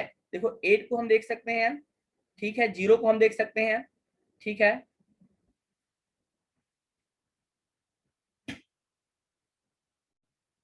ठीक है, एक और आपके पास आया है लिंक, इसमें आप देख सकते हैं कि जो बच्चे कल की क्लास कल का सेशन करना चाहते हैं वो इसमें अपना अटेंडेंस इस लिंक के माध्यम से भर दें। तो आप लोग इसको लिंक को फॉलो कर लीजिएगा भाई। तो आपने देखा कि जैसे अगर मैं 1 का लिखता हूँ ना, तो देखो 1 के केस में क्या होगा, 1 बिल्कुल ऐसा रहेगा। लेकिन अगर 2 का जब मैं बनाऊंगा ना बच्चे, तो देखो 2 का जो बनेगा ना वो ऐसा बनता है। आप इस चीज को देखिएगा, थोड़ा सा मैं पहले यहाँ पे 2 थोड़ा ठीक बनाऊँ तब तो। भाई देखो ये 2 है, ये 2 है। तो जब मैं 2 का बनाऊंगा ना, तो 2 क्या है, 2 क्या है, वर्टिकल सिमेट्रिक नहीं है। 2 का क्या है, वर्टिकल सिमेट्रिक नहीं है। तो जब 2 का आप बनाएंगे ना, तो आप देखिए ऐसा मिलेगा। यहाँ पर आप इस चीज को देखिए, जरा समझिए इस चीज को। जब आप 2 का बनाते हैं तो बिल्कुल ऐसा आपको मिलता है। 3 का देखिए, 3 में क्या हो जाएगा। अब आप इसको देखो, बस एक चीज आप देखना कि जब इस लाइन से ना जो पास में होता है ना, वो हमेशा पास में रहेगा। तो आप ये कर्व एरिया इसका देख रहे हैं ना, तो जब मैं इधर जाऊंगा ना, तो मुझे पहले कर्व ही चाहिए। तो निश्चित रूप से जब 3 का आप देखेंगे कुछ ऐसा मिलेगा। अच्छा 4 का आप देख लीजिए, अगर 4 का आप देखेंगे, देखिए 4 का कैसा मिलेगा, ऐसा मिलेगा। मेरी बात आप समझ पा रहे होंगे। 5 का आप देखिए, अच्छा 5 का आप देख सकते हैं, देखिए 5 का क्या होगा, निश्चित रूप से आप इसको देख सकते हैं। देखिए 5 का कुछ ऐसा बनेगा। मेरी बात आप समझ पा रहे हैं। अब मैं यहाँ पर आपके सामने 6 लिख देता हूँ, या मैं 7 लिख लेता हूँ। 8 मैंने पहले ही बता दिया कि इसमें 8 में चेंजिंग नहीं होगा, 0 में चेंजिंग नहीं होगा, या 9 में लिख लेता हूँ। तो आप 6 के केस में देखना, 6 का क्या बनेगा, कुछ ऐसा बन जाएगा। 7 का देखो कैसा बन जाएगा, कुछ ऐसा बन जाएगा। 8 का चेंज नहीं होता है। 9 का आप देखोगे ना, तो 9 वाले में क्या हो जाएगा, जरा इसको ध्यान देखना। 9 वाले में कुछ ऐसा बन जाएगा। आप मेरी बात समझ पा रहे हैं? तो ये जो केस मैंने बताया, ये केस बताया हमने किसका, मिरर इमेज का। तो मिरर इमेज अगर आपको समझ में आ रहा है तो वाटर इमेज में आपको बिल्कुल दिक्कत नहीं होगा। अगर आपने मिरर इमेज के कॉन्सेप्ट को ठीक से समझा है तो वाटर इमेज ठीक आप तुरंत अभी समझ पाएंगे। मैं वापस उसी पर आ रहा हूँ, आप जरा इसको ध्यान से देखिएगा, 1 सेकेंड। कम से कम ये एक दो चीजें जो मैं आज आपके साथ शेयर कर रहा हूँ उसको ठीक से बता पाऊं। देखिए हम लोग जब यहाँ पर, ये मेरे पास दूसरा इमेज है जिसको हम लोग वाटर इमेज बोलते हैं, आप इसको देख सकते हैं, वाटर इमेज। तो अगर मैं वाटर इमेज की बात करता हूँ ना, तो वाटर इमेज को हम लोग जानते हो क्या बोलते हैं, हम लोग बोलते हैं हॉरिजॉन्टल इमेज। हॉरिजॉन्टल क्योंकि जब भी आप वाटर को देखना ना, तो वाटर अपना जब फाइनल रूप लेता है तो वो हॉरिजॉन्टल हो जाता है। तो जब भी किसी का इमेज वाटर में देखा जाता है, जो स्टिल वाटर है उसमें जब आप इमेज देखोगे ना, तो वो बिल्कुल क्या होता है, वाटर का पोजीशन हॉरिजॉन्टल होता है। लेकिन जब मिरर हम लोग देखते हैं तो मिरर को हम लोग ऐसे नहीं देखते हैं, मिरर को हम लोग हमेशा ऐसे देखते हैं, फ्रंट में देखते हैं। तो ये वर्टिकल पोजीशन है। तो बेसिकली अकॉर्डिंग टू पोजीशन ना मिरर इमेज और वाटर इमेज बनता है। तो वाटर इमेज मतलब that mean the horizontal image. तो एनी हॉरिजॉन्टल इमेज उसको हम लोग कैसे करेंगे। अब यहाँ पर सबसे पहले मैं आपको ये कहता हूँ कि अगर मैं वाटर इमेज की बात करता हूँ, तो चूंकि टाइम का बहुत शॉर्टेज है और मैं चाहता हूँ कम से कम आपको वाटर इमेज वाला कॉन्सेप्ट क्लियर करूँ, तो आप इसको बड़ा ध्यान से देखना बच्चे। आई होप सो इसमें आपको कोई प्रॉब्लम नहीं होना चाहिए। जब मैं कहता हूँ ना मेरे पास एक लेटर ए है और ए का मैं कहता हूँ कि मुझे ना आप वाटर इमेज जरा बताओ, पहले मुझे बताओ कि ए का वाटर इमेज चेंज होगा या चेंज नहीं होगा। बताओ ए का जो वाटर इमेज है, क्या ए का वाटर इमेज चेंज होगा, बताइए। तो आप ये कहोगे ना बच्चे कि जब हम ए का देखेंगे ना, तो अब यहाँ पर मुझे वर्टिकल सिमेट्री की जरूरत नहीं है, we have need the horizontal symmetric. तो आप ये देखना ना, जब आप ए का बनाओगे ना, तो देखो ए का जो इमेज होगा ना वो ऐसा बन जाएगा। तो इसका मतलब क्या हुआ कि ए का जो वाटर इमेज है वो चेंज हो जाएगा। क्यों चेंज हुआ, जरा इस कॉन्सेप्ट को देखो बच्चे। अब मैं आपको यहाँ पर बहुत अच्छे से बताने का प्रयास कर रहा हूँ, आप इसको देखिएगा। जब आप इस चीज को देखो कि इस लाइन से पास में क्या पड़ता है, तो आपने देखा कि ओपन एरिया जो है वह ए का इसके पास में पड़ता है। तो जब आप इसका इमेज बनाओगे ना, तो आप इसके ओपन एरिया को ही इसके पास पाओगे। मेरी बात आप समझ पा रहे हो। तो ये देखो होता क्या है, इसी को हम लोग, अच्छा इसी को क्या कहते हैं यहाँ पर, वहां पर क्या था, लेफ्ट टू राइट बोलते थे, लेकिन यहाँ पर जानते हो क्या होता है, अप टू डाउन। मतलब देखो अगर मैं ए का अगर ये देखूं, तो ये ऊपर वाला जो सेक्शन है इसको मान लो एक समय के लिए मैं अगर अप बोलता हूँ, और ये नीचे वाला जो सेक्शन है मान लीजिए सपोज के लिए मैं इसको डाउन बोलता हूँ, तो आप इस पूरे लेटर्स के जब यहाँ पर जाएंगे तो पहले आपको डाउन दिखाई देता है और बाद में आपको क्या दिखाई देता है, अप दिखाई देता है। तो आप देखेंगे जो अप में होता है वो डाउन में चला जाता है, और जो डाउन में होता है वो अप में चला जाता है। तो इन the case of the water image हमें ये चीज यहाँ पर देखने को मिलती है। मेरी बात आप समझ पा रहे हो। तो अब इसको हमने क्या कहा, हमने कहा कैसे पता चलेगा। तो आप जैसे अगर ए को ले लो, मैं बात यहाँ पर ए का कर रहा हूँ, आप ए को देखें और ए को क्या करते हैं, अगर आपको देखना है कि इसका वाटर इमेज में चेंजिंग है कि नहीं, तो इसको बीच से कट करो। तो जब मैं इसको बीचों बीच यहाँ से हॉरिजॉन्टल कट करने की कोशिश करता हूँ, तो यहाँ पर जो मेरे को ऊपर जो दिखाई दे रहा है यह ए, और जो नीचे जो दिखाई दे रहा है ये क्या दिखाई दे रहा है, डिफरेंट दिखाई दे रहा है। तो जब मुझे डिफरेंट दिखाई दे रहा है मतलब इसका क्या होगा, चेंज होगा। अब ए के बाद मैं आपको लेके चलता हूं बच्चों बी के केस में। अच्छा बताओ बी का जो वाटर इमेज है क्या वो चेंज होगा। मेरे पास देखो यहाँ पर बी है, मेरे पास यहाँ पर सी है, मेरे पास यहाँ पर डी है, मेरे पास यहाँ पर ई है, मेरे पास यहाँ पर एफ है। ये मैंने A B C D E F लिखा है। मेरा क्वेश्चन ये है कि इसमें किसका वाटर इमेज नहीं बदलेगा, मतलब नो चेंज, यानी सेम रहेगा, जैसा लेटर है वैसा ही रहेगा, ये आपको बताना है। मेरा क्वेश्चन फिर सुन ले, मैंने ए से लेके एफ तक के लेटर लिखे हैं, वह कौन सा या कौन से which one letter have the same water image A to F. तो पहला तो मेरे पास आप देख सकते हैं कि भाई ए तो फेल हो गया, ए का तो सेम नहीं रहेगा, तो किसका किसका सेम रहेगा, जरा इसको आप मुझे बताएं, बताइए।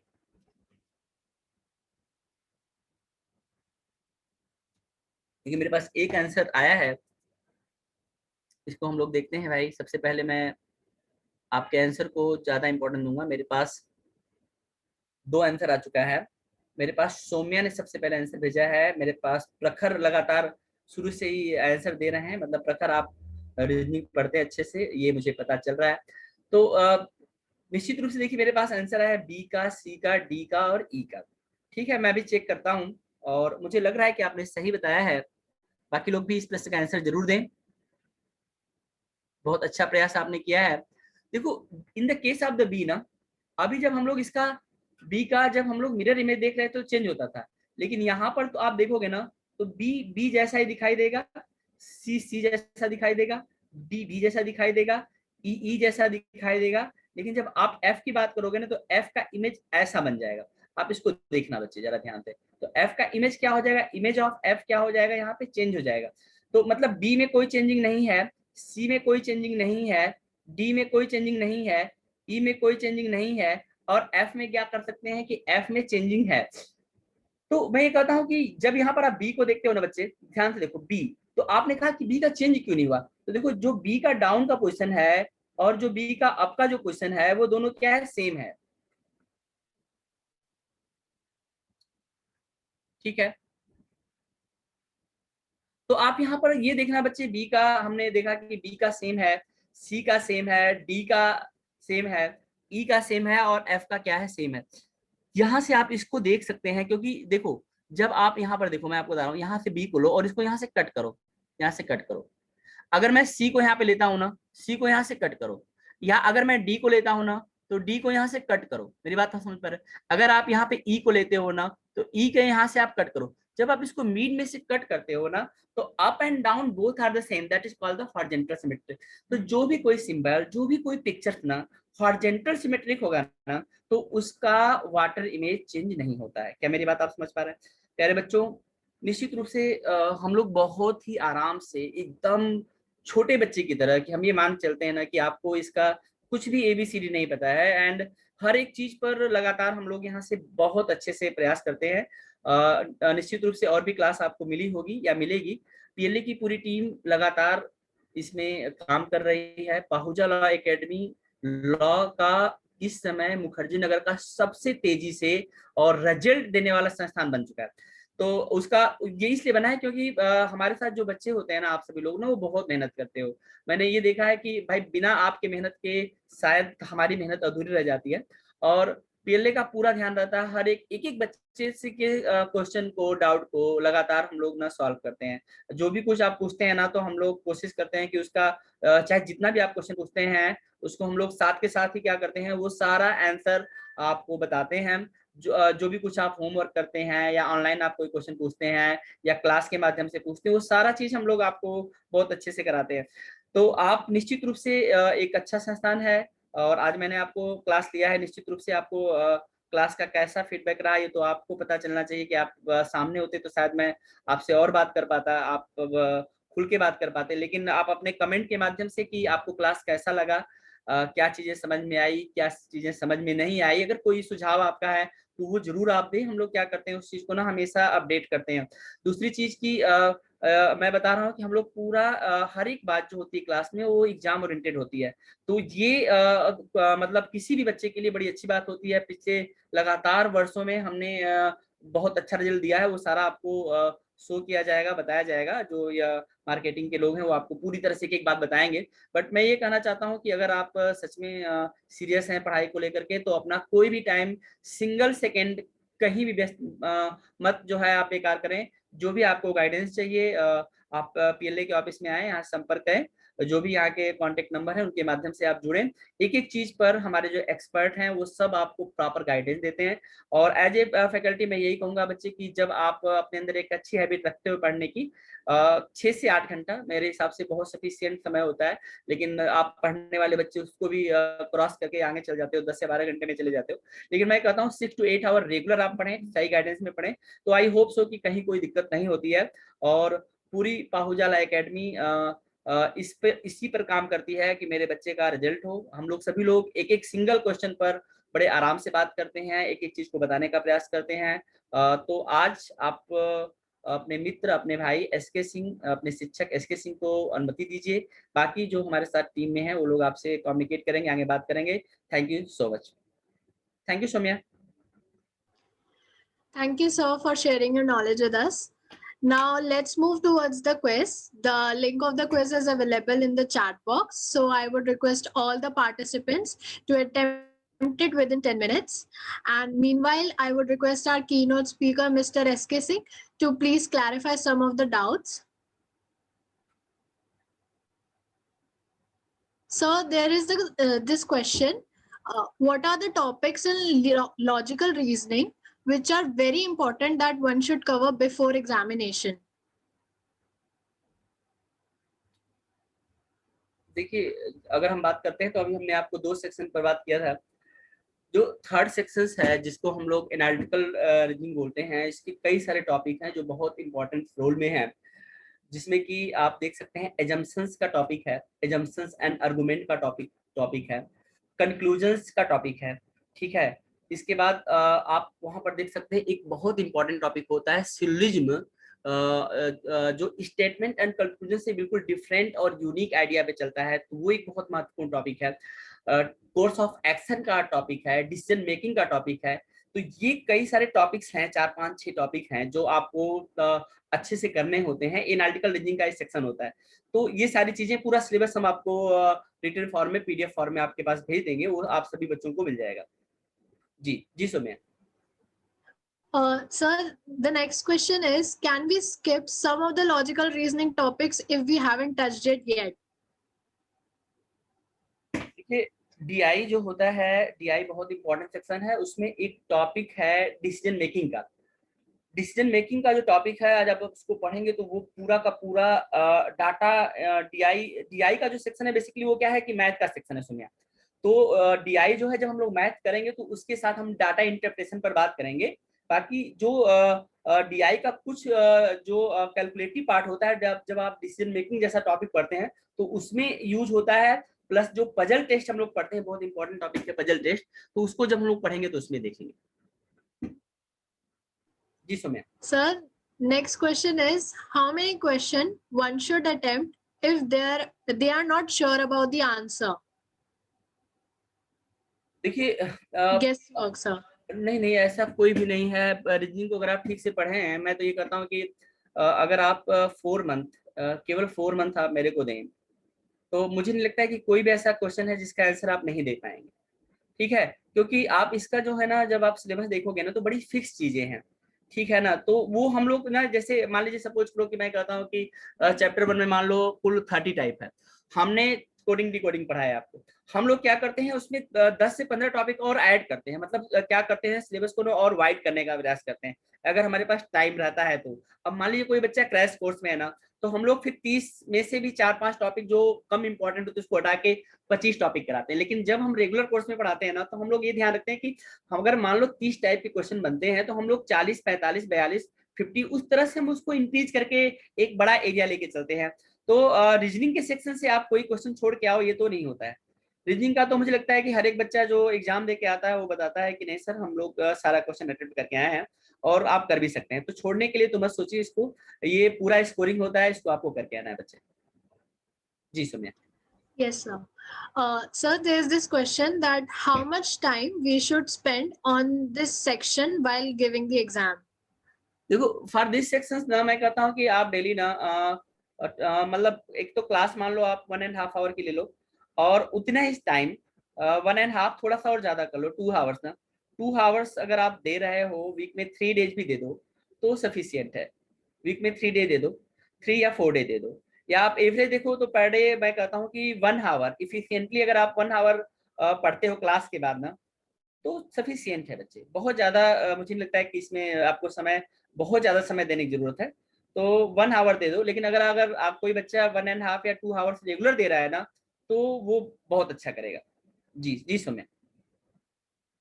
Sir, then there's this question. Yes. Which book is best for practicing logical reasoning question at this time? देखो, चूंकि क्या हुआ है कि अभी क्लैट का जो है ना पैटर्न चेंज हुआ है। जो पहले के एग्जाम्स होते थे और जो अभी करंट में जो एग्जाम्स हुआ है, इनमें क्या हुआ है कि पैटर्न चेंज हुआ है। तो किसी भी राइटर के लिए रातों रात बुक लिखना बहुत मुश्किल होता है। जब भी कोई बुक लिखी जाती है ना, तो उसमें प्रॉपर 2 साल 3 साल का समय लगता है। तो अभी जैसे मान लीजिए हम लोग पढ़ाते हैं तो हम लोग 10 बुक को कम से कम 10 से 12 या 15 बुक को रीड आउट करके आपके सामने मटेरियल लेके आते हैं, क्वेश्चन लेके आते हैं, और उस पे क्या करते हैं कि हम लोग बात कर पाते हैं। लेकिन अगर आप पर्टिकुलर किसी बुक के लिए पूछेंगे तो अभी मैं आपको यही कहूंगा कि जो हमने पीएलए का जो नोट्स और मटेरियल तैयार किया है ना, आप उसको रीड आउट करो, क्योंकि एटलीस्ट हम लोग क्या करते हैं साथ के साथ जो न्यू क्वेश्चन आता है ना उसको हम लोग टाइप करवाते चलते हैं। अच्छा, अगर कोई मार्केट से हम बुक रिकमेंड करते हैं तो वो थोड़ा सा मुश्किल हो जाएगा, क्योंकि अभी in this with in 1.5 year ये ना पूरा क्लैट में थोड़ा सा एक चेंज हुआ है, तो उस करके अभी आपको मैं बुक तो सजेस्ट नहीं करूंगा। तो अभी तो आपको जो मटेरियल हम देते हैं पहले उसको आप फॉलो करें। अगर फिर भी आप चाहते हैं कि कोई बुक हम बताएं तो एक बुक आती है, थोड़ी सी आप देखेंगे कि उसका साइज बड़ा है, बट आप उसको देख सकते हैं, R S Agarwal, doctor R S Agarwal की बुक आती है, उसको आप एक बार जरूर देख सकते हैं। जी Saumya. So there are two questions left. The question is, should I practice from previous year sample papers even though the pattern of examination has changed? And should we continue practicing logical reasoning questions even after our examinations are over? देखो, definitely जब भी किसी भी exam की तैयारी करते हैं ना, किसी भी एग्जाम की तैयारी करते हैं ना, तो प्रीवियस ईयर क्वेश्चन पेपर ही बेस होता है, वही हमें एक ना गाइडेंस बताता है कि हमें किस दिशा में चलना चाहिए। तो निश्चित रूप से जो पिछले ईयर्स के एग्जाम्स है ना उसको आपको फॉलो अप करना पड़ेगा। लेकिन बच्चे क्या होता है ना कि जो एक्सपीरियंस होता है ना वो कहीं ना कहीं बहुत काम आता है। अब चूंकि हम लोग इस फील्ड में हैं, 13+ एक्सपीरियंस के साथ मैं ऑलरेडी काम कर रहा हूँ। अगर मैं शुरू के समय को 3-4 साल को और छोड़ दूं तो लगभग एक अगर मैं उसको इंक्लूड करूं तो 17-18 ईयर से मैं इस फील्ड में हूं और मैं इस सब्जेक्ट को रीड आउट कर रहा हूं। तो हम लोगों को नहीं ये पता रहता है कि एटलीस्ट जो चेंजिंग कर रहे हैं ना वो क्यों चेंजिंग कर रहे हैं, कहाँ से चेंजिंग कर रहे हैं। तो वो सारा गाइडेंस जो है हम लोग ऑलरेडी उस चीज को बताते हैं पढ़ाने के दौरान, जो हमारा लेक्चर्स होता है उसके दौरान हम उस चीज को बताते हैं। इस पर पीएलए लगातार ना, पीएलए का सबसे रिजल्ट हम लोग का क्यों आता है, क्योंकि पीएलए की पूरी टीम सिर्फ इसी चीज पे काम करती है कि जो क्वेश्चन आया वो क्यों आया, हम लोग उस पर लगातार ना डिस्कस करते हैं, बात करते हैं, और उसके सही लॉजिक्स वो पकड़ते हैं और तब हम लोग करते हैं, इसलिए हम लोग थोड़ा सा भी बेहतर कर रहे हैं। तो इसके लिए बच्चे आप निश्चित रूप से जो प्रीवियस ईयर क्वेश्चन है उस पेपर को देखें, और जो भी कुछ हम लोग प्रैक्टिस सेट देते हैं ना उसको एक एक क्वेश्चन को आपको ठीक से बनाना है। जी Saumya. Thank you, sir. Now let's move toward the result of the quiz. It's an honor for me to declare the result of the quiz. And the winner is Mudit Maurya from Dayavati Modi Academy. Congratulations to the winner. And with this, we have come to an end to this beautiful journey of learning. And it is my proud privilege to propose a vote of thanks for this session. As Alice Walker once said, that thank you is the best prayer that anyone could say. So I would like to extend my heartiest vote of thanks on behalf of Trinity Institute of Professional Studies to Mr. S.K. Singh, who spared time from his busy schedule to grace this event. Today, we had a great opportunity, sir, to learn and gain knowledge about logical reasoning, which will surely help the law aspirants. Further, I would like to express my kind gratitude towards Pahuja Law Academy for collaborating with Law Department for conducting such an enriching session. I would also like to propose my vote of thanks to Dr. R.K. Tandon, Chairman TIPS, for always providing us support for conducting such great sessions. I would like to thank Dr. Barka Bahel, Director TIPS, for her warm presence. And I would also like to thank Dr. Shashi Bala, the Principal Law Department, for her constant guidance and support. Last but not the least, I would like to thank the present faculty members, all the participants, and the winner who made this event successful. Thank you, everyone. Soumya, just a second. I request everyone to please on their videos so we can take a group photograph.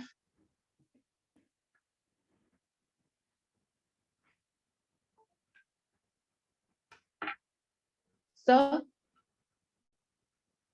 SK sir, am I audible? Yes, yes, ma'am. Sir, एक photograph लेनी थी, just 2 minutes. Yeah.